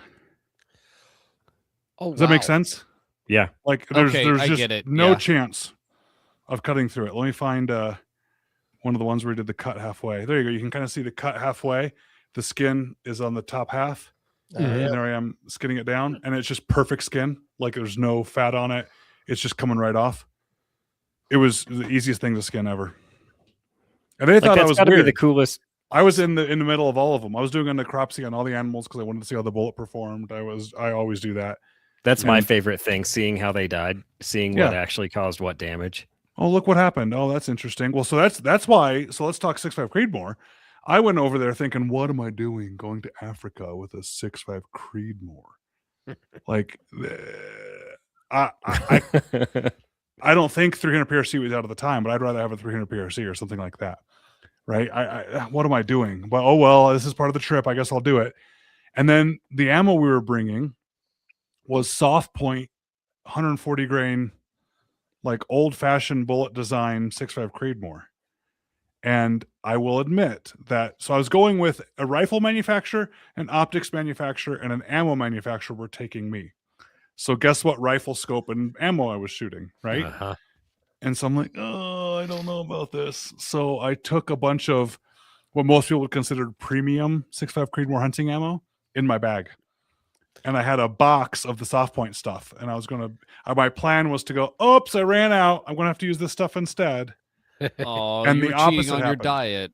And the opposite happened. That soft point is that's what I shoot everything with now. You know, I don't know what it is for a box, but I remember 4 years ago, it was $6 a box. That's all I hunt with. I actually take premium ammo out of rifles and put that in if it's 6.5 Creedmoor and kill elk with it. It's amazing. Oh, All right, wow. what is it? What ammo is it? It's S&B 140 grain soft point. Oh, Huh. I've saw shot a you cow say that facing me. his name. I think it's Cellular and Bellow. I'm not sure. Or Bellow. don't I had a think cow it's- elk facing me one time. She wouldn't turn. And so I put it right in her collarbone. Kind of like there's a little triangle right there as she's facing me. And it was at Quinlan. And the buddy that was with me, I grabbed his rifle and I opened it up and he had this premium 6.5 load. I said, hey, do you mind if I change the ammo real quick? He was like, why? That's the best stuff. And so I ejected his out. I pull out the $6 box of ammo and put it in. And we go after her and she won't turn. I'm like, oh, watch this. And so I put the scope right in that little pocket. I hit her and we heard her teeth clack. She hit the ground so hard you heard the teeth clack on the ground with her jaw. Like, Jesus. what else do you need, dude? Like, why? I'm a big believer that retained bullet weight is a marketing hype. You guys might hate that. No, I I, think- don't. I Nope. agree. Every time someone's told me that a bullet failed, it's either in their hand or they have a picture of it in their hand. Well, it didn't fail. If you got it back somehow, Yeah. there's a reason you got it back. And it's because the animal died. It did its job. Yeah, or it failed and like I can't find it. I can't find the animal. It's like, okay, so you missed. Yeah. Or you hit it badly. Like you Yeah. Well, gut if shot it. an arrow will kill it, so will any bullet. So, yeah, I like a bullet, especially like elk hunting, to go in about 1.5 feet a beat and grenade. Yeah, that stuff. Yeah. Cheap as all get out. Now, because I know my bullet's going to go in about 1.5 feet and grenade, I'm not going to shoot an elk quartering away from me across the canyon at 300 yards. I'm not going to take that shot. I'm going to have a perfect broadside shot into the heart. And I have blown up hearts with that ammo. And so Which is everything a I shame because elk heart is delicious. it is. Yeah. So everything in Africa, everything was a one shot nose in the dirt. From the wildebeest to the impala to everything with that ammo. And that's also, I'm hitting it where it needs to be hit. And I was within 100 yards for everything. And I actually had to go to the S&B guy and go, you got any more? I only brought one box. I had to admit to him what I did. He's like, yeah. And he pulled out extra boxes and gave it to me. And that's what I hunt with. That's old technology, but that's what I wanted to do. That's When I was first awesome. getting into hunting and I bought the rifle that I did, I did what you do. You buy several different boxes and use the most accurate kind. And the most accurate kind was Nosler partitions out of, Mhm. it was the Federal Premium Nosler partition ammo. And that was like $36 a box at the time. And this was back in 2017, 2018. And I thought, oh, with the partition and everything, it'll be the penetration and all blah, blah, blah. And I have never once I've shot 6 or 7 animals with my Sauer rifle. Not a single one of them got shot in the shoulder. Every single one of them was either base of the heart or that double lung hit with the elk that I told you about. Every other animal was base of the heart. So why am I using something that's going to penetrate into next week when it's just going straight through the rib cage anyway? Like, I hear you. still I would thinking still do it I'm if I were with you you. because you like the rifle, and you're in a situation where you need that. It'd be nice to have it. Like I said, if I saw the trophy elk quartering away from me, I can't shoot it with that bullet. So it's not. here's gonna where do I what was it needs going to with do. that. Mhm. The federal Power Shock, the blue box, right? Which Mhm. is like way cheaper. Back Mhm. then was about $16 for a box of 20 and 30-06. Mhm. That pattern's exactly the same as the Nosler partitions in my rifle. So Oh, I nice. didn't have to change anything. I just started using the Power Shock. And if the event comes up where I'm going elk hunting and I may have a quartering away shot, I'll use the round with the better penetration. But if I'm going mule deer hunting, I don't need the Nosler partition to go through my deer and the rock behind it. Yeah. It's just something I way overthought in the beginning stages, and I'm glad to hear you say it because I thought I was crazy. Everybody else uses the expensive ammo, and I'm over here using cheap shit. I mean, If it I'm works, not saying that the expensive stuff is bad, but some of it is too. Right. Some of the expensive stuff is supposed to perform great. I don't know. I just like Mhm. knowing that my bullet, like I said, is a 1.5 feet of flesh, and then it just explodes and it destroys everything in the 1.5 feet. That's what I want. I just looked up the price of the ammo. It's way more expensive than I thought. It used to be really cheap. It's like $25 a box, which, granted, considering how much hunting rounds are in general, that's not mean, out of line. It could Yeah, be for 6.5 Creedmoor, that 70. could be a $4 to $5 a shot box of ammo. Well, I'm if looking you're at talking Ammo premium hunting Seek. rounds. You can get 20 round box for $17.98. Yeah, It I used was- to be under 10 not too long ago. You know, I just keep every time I think about your hunting load, whatever it happens to be, the hunting load that made the 30-06 famous was 150 grain soft point going at 2750 from the muzzle, and that was with a 22 or 24-inch barrel. So, and that's what people used originally that called it a great elk cartridge. Mm-hmm. And nowadays, that's like my old 308. Mm-hmm. Yeah. And that was old bullet technology too. So, like, a lot of the old stuff works really well. The old style of bullet works really well. It's not the most aerodynamic, but if you're not making long shots with these things, like especially at close range, you don't want a premium bullet if you're going to be shooting like deer at close range. You Yeah. want something that's relatively soft so it opens up fast and does a lot of damage and it doesn't go far. Yeah. Like, you don't need a premium bullet to shoot deer. You really don't. I'm sorry. You don't. I'm with you 100% on this. Elk, maybe. I'll give a maybe. I've never shot an elk, but I would consider it with an elk. But like, most people who hunt big game in the United States are hunting whitetail or hogs, and you really just don't need a special bullet for it. When you consider that the majority of the entire reason that we have multiple different brands of like the same thing, like the reason we have 17 different styles of Sig Sauer 938 and all of the Kimbers that exist, it's all marketing. It's all like, and ammo, I used to think was immune from the marketing, but premium ammo, for the most part, I'm starting to realize is also just marketing. Like, yes, there are going to be times when you need that bullet for the penetration, but for the most part, no, you fucking don't. Yeah. Or every year when the new cartridge comes out, and it's the best thing ever. Yeah, I hate that. There's no free lunch. I tell people, imagine a box with a bunch of levers on it, and you have velocity, you have recoil, you have energy, you have case capacity, and you can tweak these levers in different combinations, but it's still the same levers. You know, this new bullet has more energy than the other bullet. Sweet. It's also bigger and kicks more. Anyone can make the bullet faster. Yeah. You just make a bigger cartridge case. Use a different powder, right? Just make the pressures higher. So what bothers me is not the new cartridges that come out. What bothers me is the marketing behind them. You know, I really crapped on like the 30 Super Carry, the pistol cartridge that came out. Mm-hmm. And I was the most mad at that because the marketing, because they Yeah. actually had on their website the greatest advancement in self-defense technology ever. Same. Not the knife, Yeah. not the gun. Right. not the bow and arrow. Like I want to Yeah. stab that guy, Dude. but he's way over there. Dude, I maintain that they could have made 30 Super Carry a thing if they had targeted like 380 instead of 9mm. If they'd Yep. gone after like the 380 Mhm. market share instead of 9mm, they could have made inroads there, and then it would have been like, okay, we've got micro pistols in this better cartridge, but we can put them in stuff that's a little bit bigger.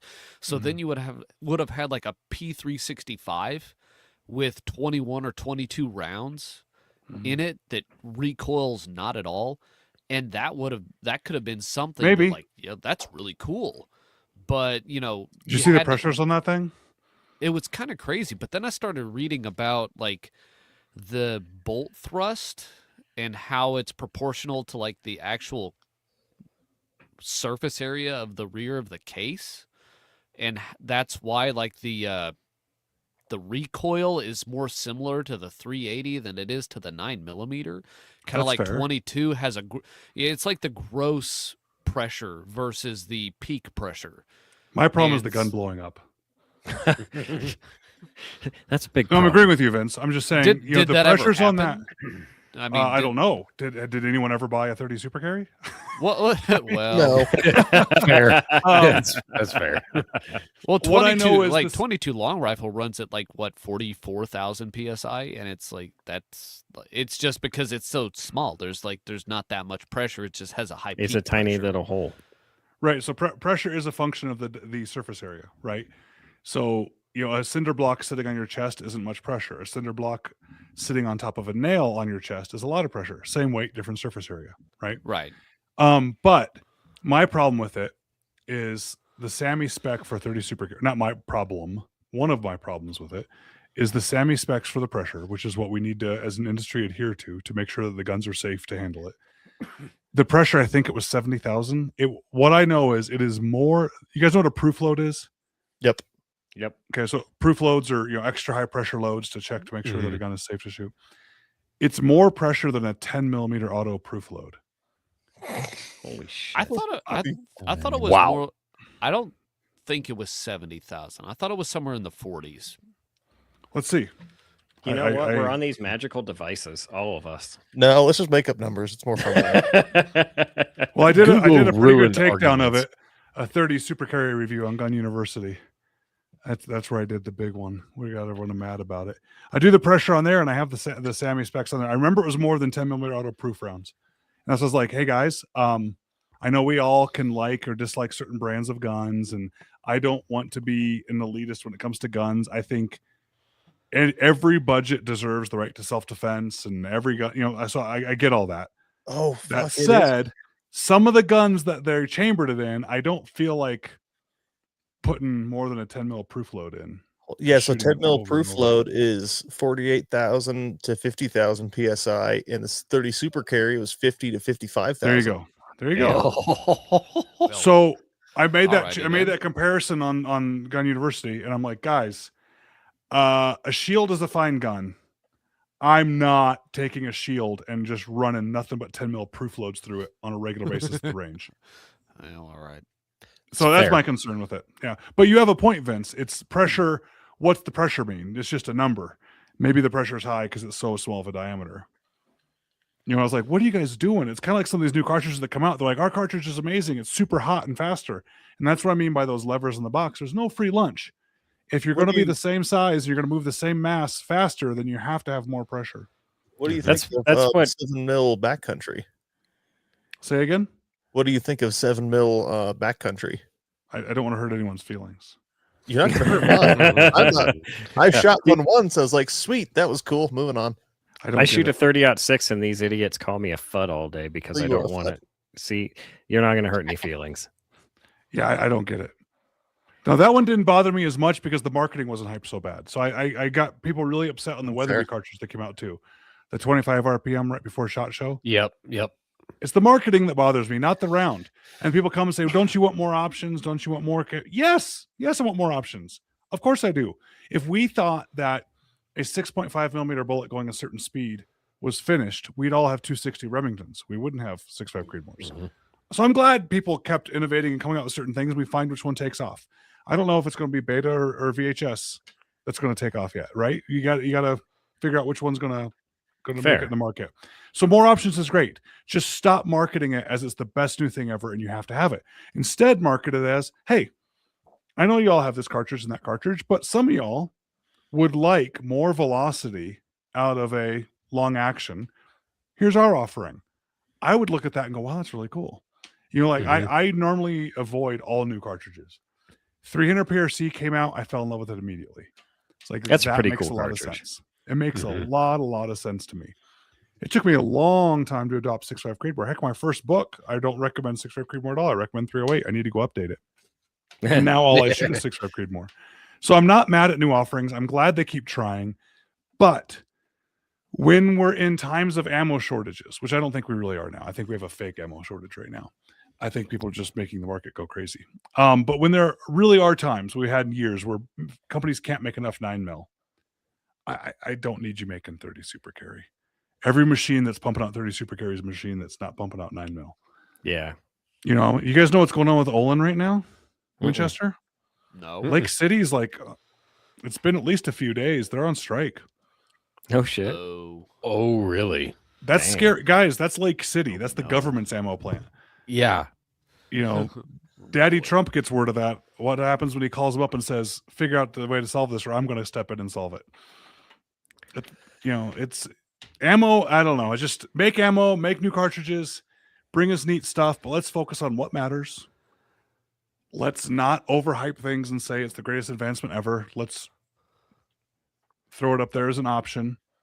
Like if you marketed, like Vince said, if you marketed the 30 super carry in a 365 platform and said, hey, you can get 21 rounds in a flush fit magazine, I'd be pretty interested in that. But turning around and saying, oh, this is the greatest thing ever makes me immediately think you're full of shit, because that's what everybody always says. It's the greatest thing ever. Every marketing campaign ever always says it's the greatest thing ever. It's either the greatest thing ever or voted best in its class or some other Yeah. bullshit marketing gimmick where you're I was supposed to be like, mostly- oh, it's so cool. I was mostly just going for, hey guys, you don't have to buy 380 anymore. Right. That's and that's what I was agreeing with. Like it would be that simple. 380 sucks. Try this one. Okay. Or just Especially try for it. like it's an a- option. A little more you know, capacity. Good to go. Yeah. And for a self-defense round, you know, that's not something like, you know, you're going to be pumping hundreds of rounds through this. It's going to be, this is for a self-defense handgun, you know, and you can put it in something small. I just really want a Bodyguard 2.0 in 30 super carry, and it's not going to happen because 30 super carry died on the vine. Again, if they had marketed it right, if they had people that weren't just trying to say everything is the best thing ever all the time, then maybe Yeah.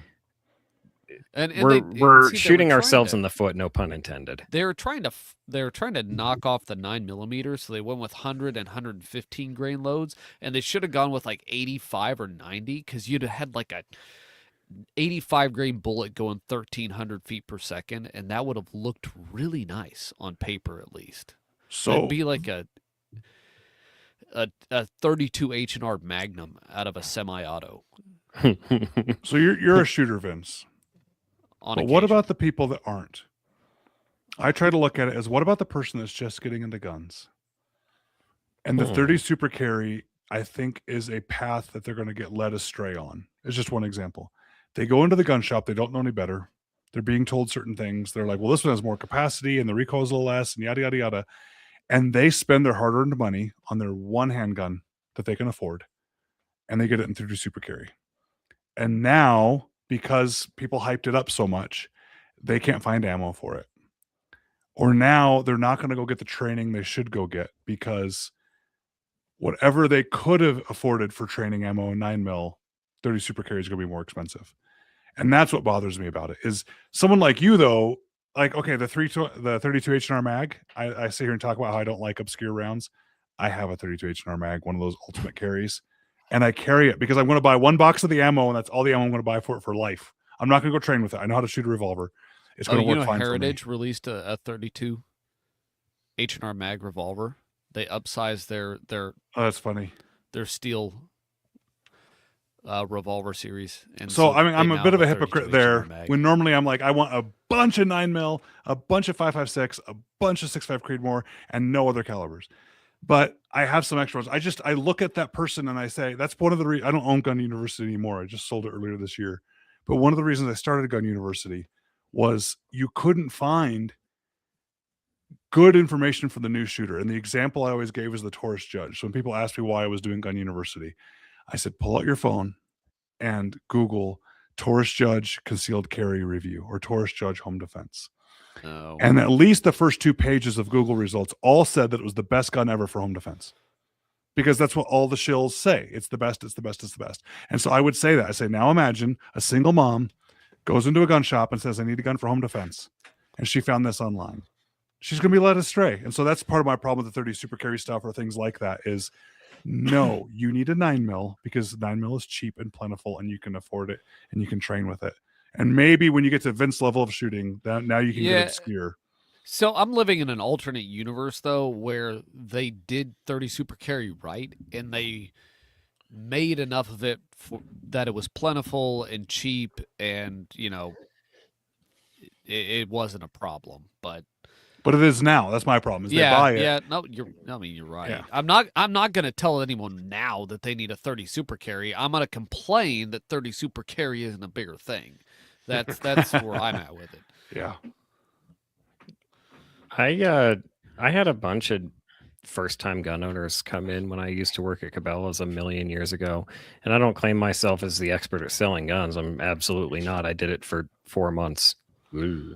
But when people would come in, I knew enough to say, you don't want edgy calibers or anything like that. Like, if this is your first gun, you want something that's comfortable, that you can hang on to, and that is not going to scare you off of it. So no large calibers, no tiny guns, and get a caliber that's cheap so that you can shoot, you can afford to shoot, and buying a box of ammo doesn't make you go, ooh.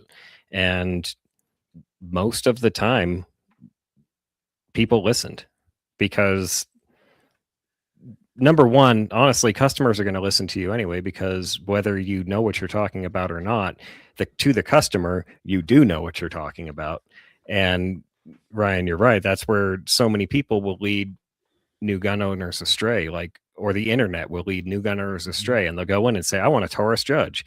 Have you ever shot a Taurus Judge? Well, no, but the internet said it's the best thing ever.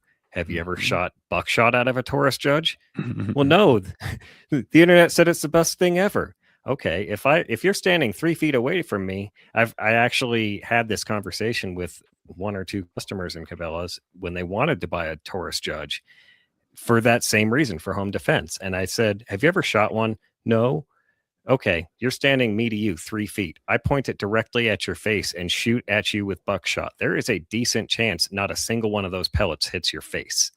And they went, oh, that's like, no, you need a choke. You need to concentrate your shot.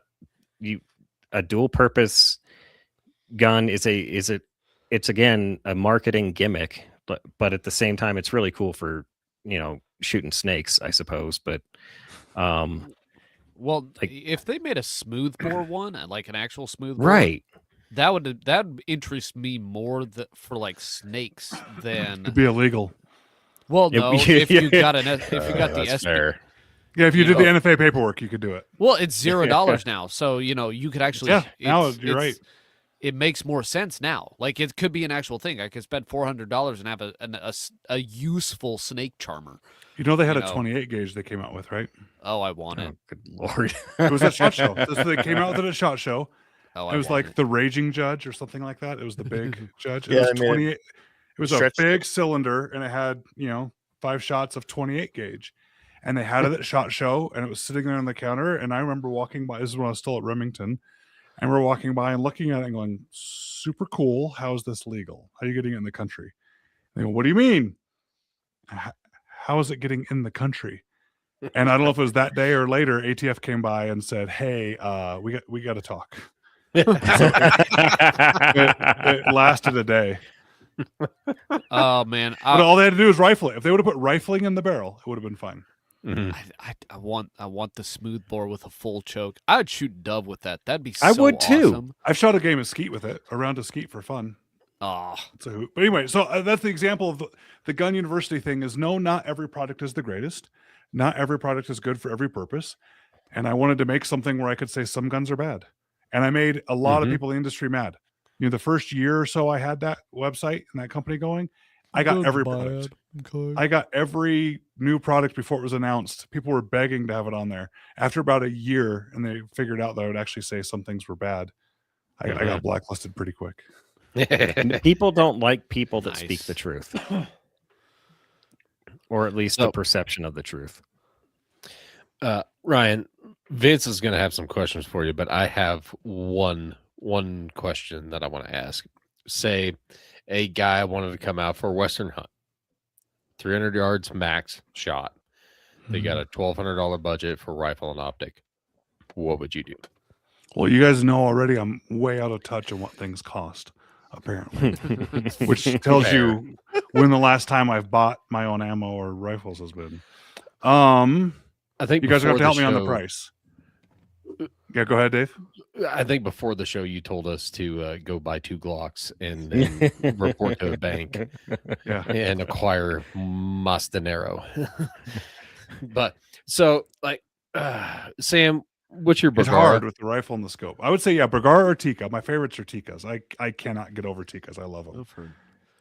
And Tikas aren't that expensive either. They're Bergaras are less expensive. $700-800. You can get a Bergara for a little bit less. Tika's the Mhm. problem is the stock is trash. And Bergara Yeah. actually brings a good stock to the table in a lot of the rifles, a good enough stock and good magazines. Where the Tikas, I think you just throw the stock away. And get something Yeah, my nicer, which is Bergara's unfortunate. my Bergara's got a really solid stock on it, Yeah. but I think we're floating. We had to bump your budget up a little bit, Dave, because now we're floating around Okay. $900. That's the problem is doing both. You know, a used. I would get a used Bergara or Tika. Oh, there we go. Yeah, fair. You know, Ideally, I mean, with for the 300 glass on top. yards. For 300 yards, I'll tell people Ruger American. Dude, I was Yeah, gonna say it's a the great Ruger point, American Vince. scope package for $600, or the Savage 111 package they used to have. Like the $600, you've got a scope and a rifle, good for 300 yards. I think Mike Like- and Vince, you're both right. I think those would be what I'd recommend. Probably. Savages 500 shoot better than they should. Like you look at them and they don't think they shoot. They actually shoot pretty good. But Ruger Americans are slick rifles. Mhm. Yeah, maybe a Ruger American. I don't know about the package scope. Those are usually the worst scopes ever that come in Yes. packages. Oh, yeah, they that suck. workings on. You know, but Owla. whatever Vortex I could afford in that budget still, that would get me back up there. Now for big game, I like big cartridges normally, but you guys already know I'm a hypocrite too. I also shoot 6.5 Creedmoor a lot, so I don't know what I do. Depends on what you're hunting. If it's just want a good all around gun and do like the modern scout rifle, maybe 6.5 Creedmoor is the modern scout rifle round. I don't know. 308 or 6.5 Creedmoor could probably kill anything. Not perfect for anything necessarily, but it could kill everything. If you're going big boy and you're not familiar with hunting, get a bigger cartridge. What's that one there, Vince? This is the Gun Talk 30, which is the Ruger American Scout rifle in 308 with a 16-inch barrel and the iron sights and the extended Picatinny rail on it. I've You're got out of the one that's- budget though on that. No, actually, I'm within 1,200. It's got a 1:6 LPVO on it, Mm-hmm. and it was I think 900 to get the rifle to my door, from my FFL and everything. Mm-hmm. And then this is a Gideon Optics 1:6 fiber dot, and that's a $300 scope, so that's Yep. like right at 1,200. Yep. It's not And bad. Oh when- wait, And when wait, Gideon I Optics forgot. comes out with their 5 to 25, I Oh, forgot that there's a tube on the end of it. Oh, That's well, that your adds shusher. extra. The shusher's optional. You don't have to have that, but it's nice. You know, It is. I'd never had experience with Gideon. They sent me an enclosed emitter red dot, and I put it on my son's rifle. It's been great. Which one They was are- it? The big box, the little box? It's like two cigarette packs Yeah. put together. It seems like it's a little bit bigger than an Acro, an aimpoint Acro. Okay, so that's small mediator. Mediator, yeah, there you go. Either mediator or mediator 2. I put it on his PS90. Oh, nice. They are supposed to be coming out with their 5 to 25 here pretty damn quick. So- is it look like this? Yeah, that's what it Something is. like yeah. that. Yeah. That Mhm. the mediator is a nice optic. Yeah, it works Honestly, great. everything that we've tried, I honestly don't know of one optic that I've tried that I don't like from them. I have like not negative comments, but I have note comments on certain uses I've used the optics for. But then again, I don't think they intended people like me to use optics for what I use them for. So Ryan, Mike strapped a 1 to 10 or 1 to 8, It was a 1 to 1 to 10. 1 to 10 LPVO on his shotgun and shot a dove with it out of the air. For the memes. Nice. Yeah, it's on video. It's pretty hilarious. I should. He did it Yeah. because we dared him to, and he collapsed to peer pressure. There was not much of a collapse. It was like a beaver dam that had one stick in it, and you let the water go, and the one stick washes away. That was my Like, oh willpower. Like, oh no. no, Yeah. I won't do this ridiculous thing. Mike's willpower. All right, Vince, your question, sir. Mhm. All right. At the risk of being redundant, Ryan, what's your dream hunt?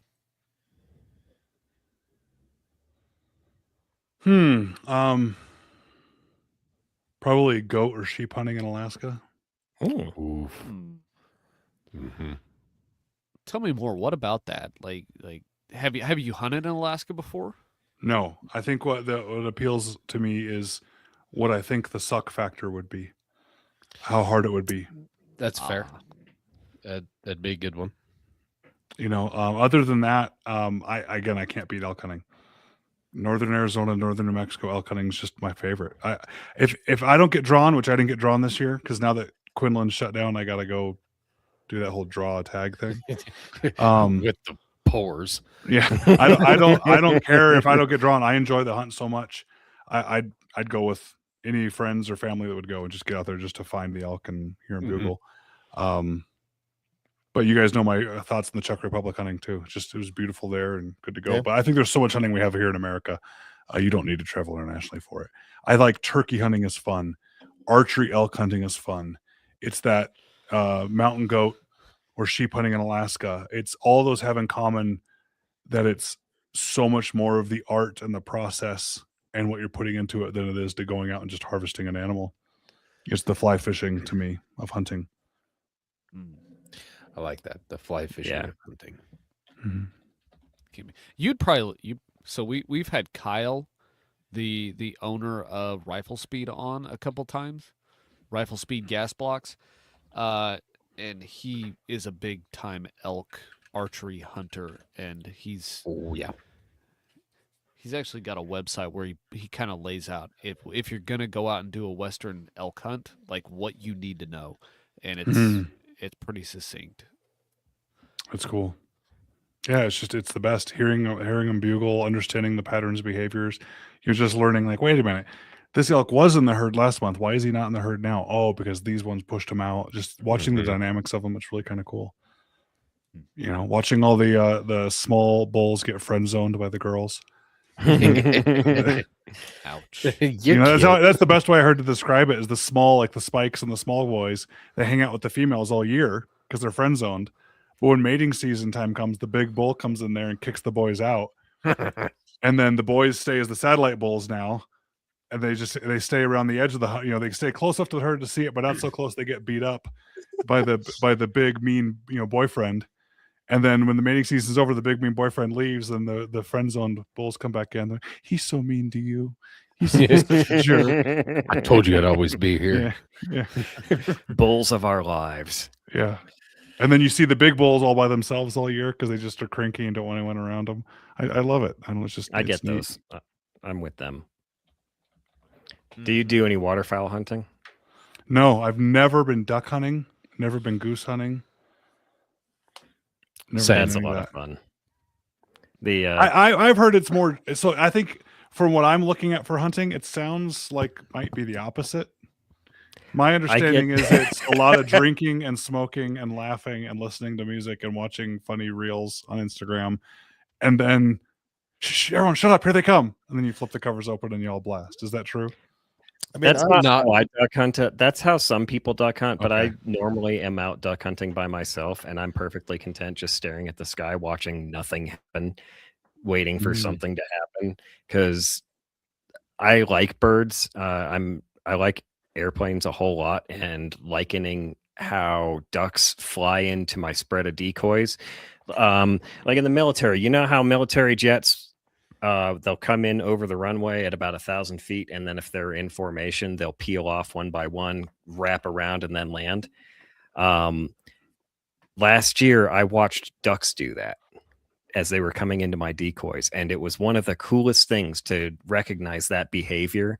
Like same thing with you recognizing the elk behavior, seeing how they approach certain situations, noticing that I'm picking up on a lot of drake and hen pairings on the lake, and I'm starting to feel slightly bad because I keep killing the husband. But I only feel slightly bad because I would have killed the wife too if I had a second shot, because I didn't bring any hens home that day. But the behavior of the birds, a lot of people like dismiss the actual behavior of the animals they're hunting because they don't think it matters, but it absolutely matters. Understanding their behavior is how you learn to understand, or how you hope to understand how to hunt them better. Yeah. Yeah, you're out there turkey hunting, calling your head off, and you can't figure out why they're not coming in. Because you're Yeah. calling your head off. Yeah. One, if you sound like the biggest, baddest bull out there, you might scare off the bull you're hunting. Yeah. You know, Yeah. but also, if you're trying to Done that get, too. like you're trying to get hens to come in, or you're trying, trying to get a, Tom to come in, and you're hen calling, that toms will wait for the hen. Once they call to each other and they've identified, hey, you over there? Yeah, I'm over here. Oh, I hear you. You sound cute. Okay. The tom will sit and wait for her. She's coming to him. And you're sitting there going forever trying to call on the tom. I can't figure out why he stopped 150 yards away, Things like He's that. waiting for her. Like, Yeah, all he's right, like, I come came on. 90, you He's like, come I'm 10. ready. Yeah, exactly. that was me on my last archery elk hunt. He wouldn't cross the drainage to me because he was waiting for me to come to him. And Maybe you should have. my plan to go to him was totally skunked by the wind. Oh, fair. Because It's the amazing how many hunters call to each other out there too. You can sit there and listen Oh, to yeah. hunters call each other. That's hilarious. Yep, you hear that all day long. But I saw him through the trees, big old 6-point, but he wouldn't. Yep. So while I was at a shooting event on Saturday, apparently my son was out back and he heard out back of the house and he heard turkeys out in the woods. So I had set up a 20 gauge in my room, like, hey, if you hear turkeys out back or something, go grab the 20 gauge and the turkey loads and go out back there and try and shoot one. So he just, wearing his street clothes, grabbed the shotgun, ran out into the woods, and he's learned how to kind of do a little hen call just with his voice. Mhm. And he called the turkeys into about 25 yards and took a shot at one. Missed because he was really excited, but he got a shot at a turkey because he just ran out into the woods and got close and then got him to come the last little bit towards him. Which Is I this thought the was same really cool. maniac that's on his squirrel jihad? Yes. Well, I'm not going to he's the one child I have right now who I'll hand a shotgun to and say, here, go have fun. Yeah. While fair you enough. leave. While I he's 11, he knows the Yeah. rules and the parameters. So Okay. That's awesome. We are hitting 2 hours, Vince. So all right. get to your questions so we can get this stuff wrapped up. All right. So what would you call your biggest win while out hunting? My biggest win Your biggest win. so far, it's been watching my daughter get her first elk. Hmm. Based. Totally. What'd she shoot it with? She rifle. shot it with a Sig Cross 6.5 Creedmoor. How do you Just like the one cross? shot? Yeah, one shot. All of hers have been one shot as well. Nice. I think she might have been one of the first people to take an elk with a 7 PRC though. Hmm. Because she was shooting it before it was announced and came out, and she shot hers before she shot mine. That's At 11. Jesus. Yeah. What was your question? How do I like the Oh, I Sig was just- Cross? Yeah, I was just curious Oh. about it. I've never Well, seen it. up until I found out it was another Sig product that goes off when it's not supposed to. Right. Oh, lovely. Oh. And even worse, so the 320 issue, Sig is very careful not to call a recall, right? They're very careful to call it a voluntary Mhm. upgrade. So I know how much words matter to them.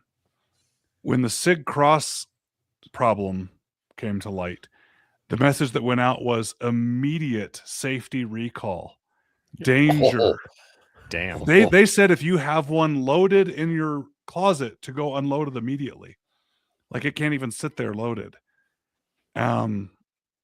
I actually got really upset about that one. So Sig brought me on a hunt to announce that gun being launched. So the Sig catalog when the Sig Cross came out was pictures of me in there shooting it, which is kind of cool. And then the SHOT Show booth, their backdrop was my big head shooting a Sig Cross, like for the deal, shooting it. And I thought it was a really cool concept. I loved the idea that it wasn't really a receiver and it was kind of a, receiver and stock all in one. And my only complaint about it was that it was really freezing cold to carry when you're out hunting because it was just all metal. It was just a big heat sink, even with gloves on. But folding stock, adjustable stock, I thought it was the coolest thing ever because now I can give it to my daughter. It's a detachable magazine, so it's very easy for us to unload and make sure it's unloaded for the truck. She's not racking rounds through an internal magazine. I can change the stock length and the comb height immediately for her. It was a great little gun, easy to put a can on, easy to put on a tripod because of the rail. I couldn't like it enough, and she had been using it to great success. And then it was the morning she got her second elk with it when the safety recall came out. And I was so mad because people that could have given me the heads up didn't and knew I was out there hunting with my daughter with it. And we got back to the lodge. We'd already killed it, already gutted it, and came back for breakfast. This was like 9:30 in the morning or 9 in the morning. And my phone starts blowing up about the message that went out. So what's my opinion on it? It's not safe. And I wouldn't use it anymore, which breaks my heart because I thought it was something they got really right and really cool. Yeah. Is it safe now? Maybe. I don't know. It's hard to come back from that though, right? Yeah, I'm more just personally pissed about it because my daughter was out there. Yeah. They exactly. let you continue hunting. All right. Yeah. We got to move on a little bit. So you have to go into bear country, but you can't carry a rifle. What handgun and in what caliber are you carrying? Why? Well, if I was stuck with like something like a 45, you file the front sight off, right? You guys ever heard that? Mm, Oh, bear Does it country. have. hurt as much when the bear Yeah. shoves it up your ass? All right, fair. Yep. So excellent, Vince. That's exactly why you file the front sight off so it doesn't hurt so much when the bear does that to you. I'd probably carry a Glock 20 and 10 mil. Is it a Glock 20? What's the It's number? Glock 20. Yeah, so Glock 20, 20. I just picked one up Yeah. today. I have a Gen 5. I have a Gen 5 20. I had complained one day. I'm like, why haven't they done the Gen 5 yet in a 10 mil? And someone said they do it. It's out there. I'm like, oh, so I ran and got it. I really like that. I'm a sucker for revolvers. Being from Arizona, for some reason, I like to pretend I'm a cowboy sometimes. Understandable. I think a Gen 5 Glock and 10 mil. I like having the capacity. I don't think there's any one handgun cartridge that's going to stop Capacity. a bear. No, it's best about getting the bear to decide this is a bad idea Yeah. or getting a headshot. Basically. Boom, headshot. And Quake I thing think you doesn't- guys might agree. I don't think bears are as big of a problem as a lot of people make them out to be. I'm more worried about a mountain lion than I am I'm a more bear. worried about a Fucking human. lions. We had a listener back in Montana during he was I can't remember if he was elk hunting or He was elk elk hunting. whatever. He got up early to go, get in his spot and do some listening, and he had a mountain lion stalk up. I think he killed it like 5 yards away. 6 5 feet. like Wow. 5 or 6 feet Yeah. away. with a Smith and Wesson 10 mil. Yeah. Too bad they didn't have 30 super carry, Vince. It probably would've worked. It'd been fine. So I a long time ago on a podcast I used to do that I haven't done in a while, and I need to get back to it. My cousin and we had come up with the struggle cuddle slam. So it's like the grand slam for American hunting, and these were Okay. 5 animals that we decided you had to choke out by hand. On the top end was a mountain lion, and the bottom end was a squirrel, because we figured it'd be really hard to get a hold of a squirrel and try and Just strangle go to it. the park. They come right up to you. You just grab them. You don't think it's free. going to be like sticking your hand in a blender?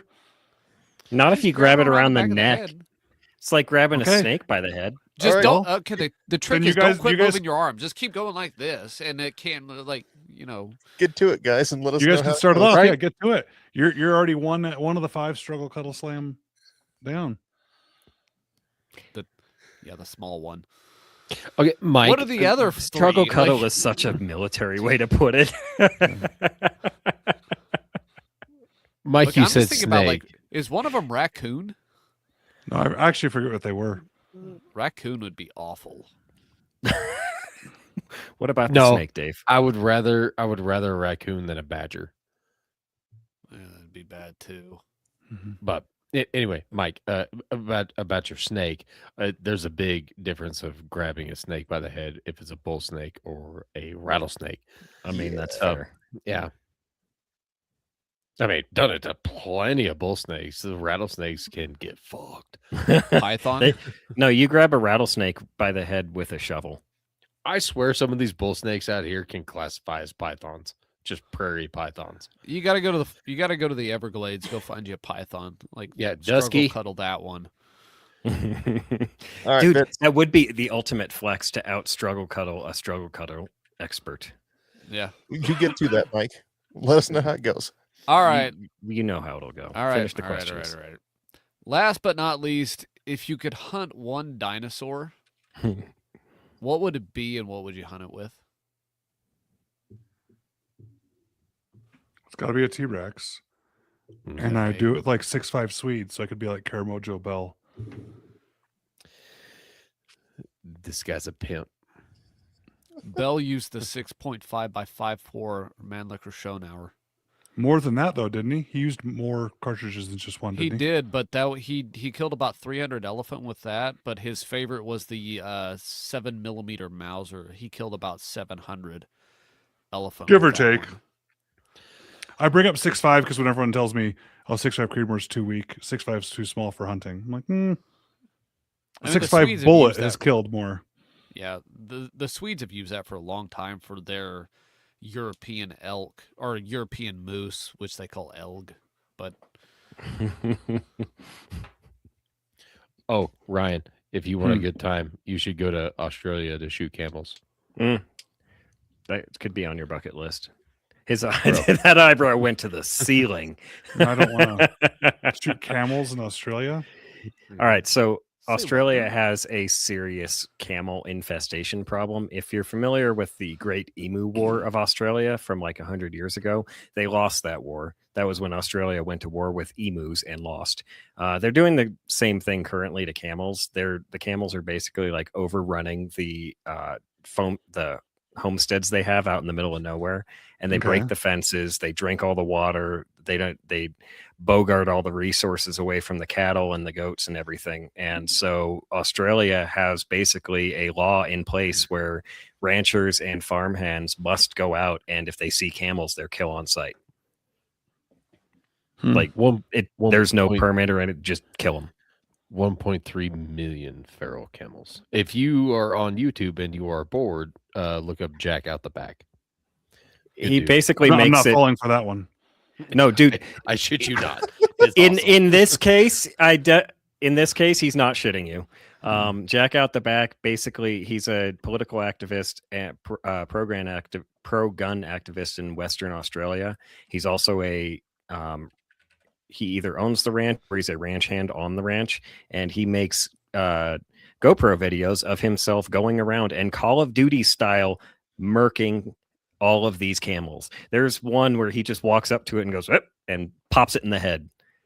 Just No, that one's not on YouTube. He sent that one to us. Yeah, direct. yeah. That's a Um, special oh. one. oh, That's Uh, behind the scenes. Unfortunately, camel murder tourism is not a thing. You can't just go by. You can't I go there know. and shoot them for them. They won't let you have a gun if Stupid. you just show up for vacation. Jack which has is- tennis elbow from racking his AR-10 in 308 Pump action. pump AR-10. action because Australia won't let them have semi-automatics. Western Australia won't. I thought it was They- the entire nation after No, port. it's the state of Western Australia because they could authorize people to buy semi-automatics because the police can have semi-automatics, but they won't authorize them because of politics. And that's the state of Western Australia, I I see. believe. No, that Other makes sense. states are less finicky about it, but still.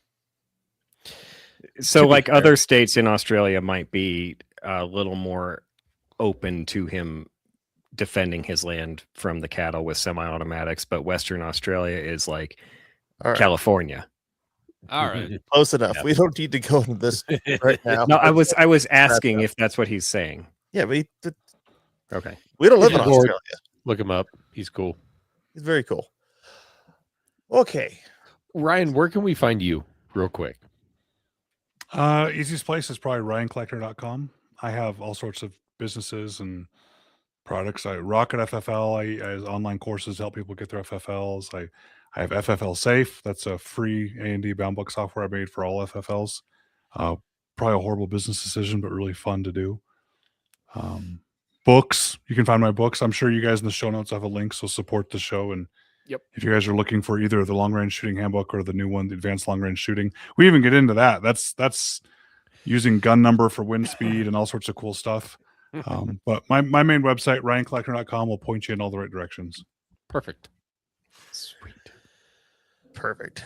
Well, Dude, that'll thanks do it. for joining us, Ryan. Thanks That for was having me on, guys. It was a absolutely lot of fun. blast, man.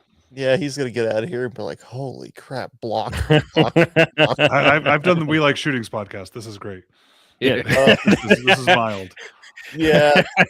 Nothing has been said so far that makes me go, "Oh no, I'm on the same screen as those words." Ooh, were just behaving. not." None of us are Jeremy. No. Even Jeremy's not Jeremy. All right. Well, if you enjoyed the show, help us out. Go to lghpodcast.com, support the show, and leave a review. Reviews are good. Reviews allow us to keep spreading the chronic wasting disease that is our show upon the hunting community. And last but not least, support the sport. Take buddy hunting. If you like that buddy, send him to the Czech Republic. If you don't, send him to Africa without a gun. Hit us up at lghpodcast.com. Thanks for listening, and let's go hunt. And I think for our show title, Struggle Cuddle Slam, Oh yeah. Just struggle cuddle slam. That's it. just that'll do. All right. Thanks for listening. Good night. Bye-bye.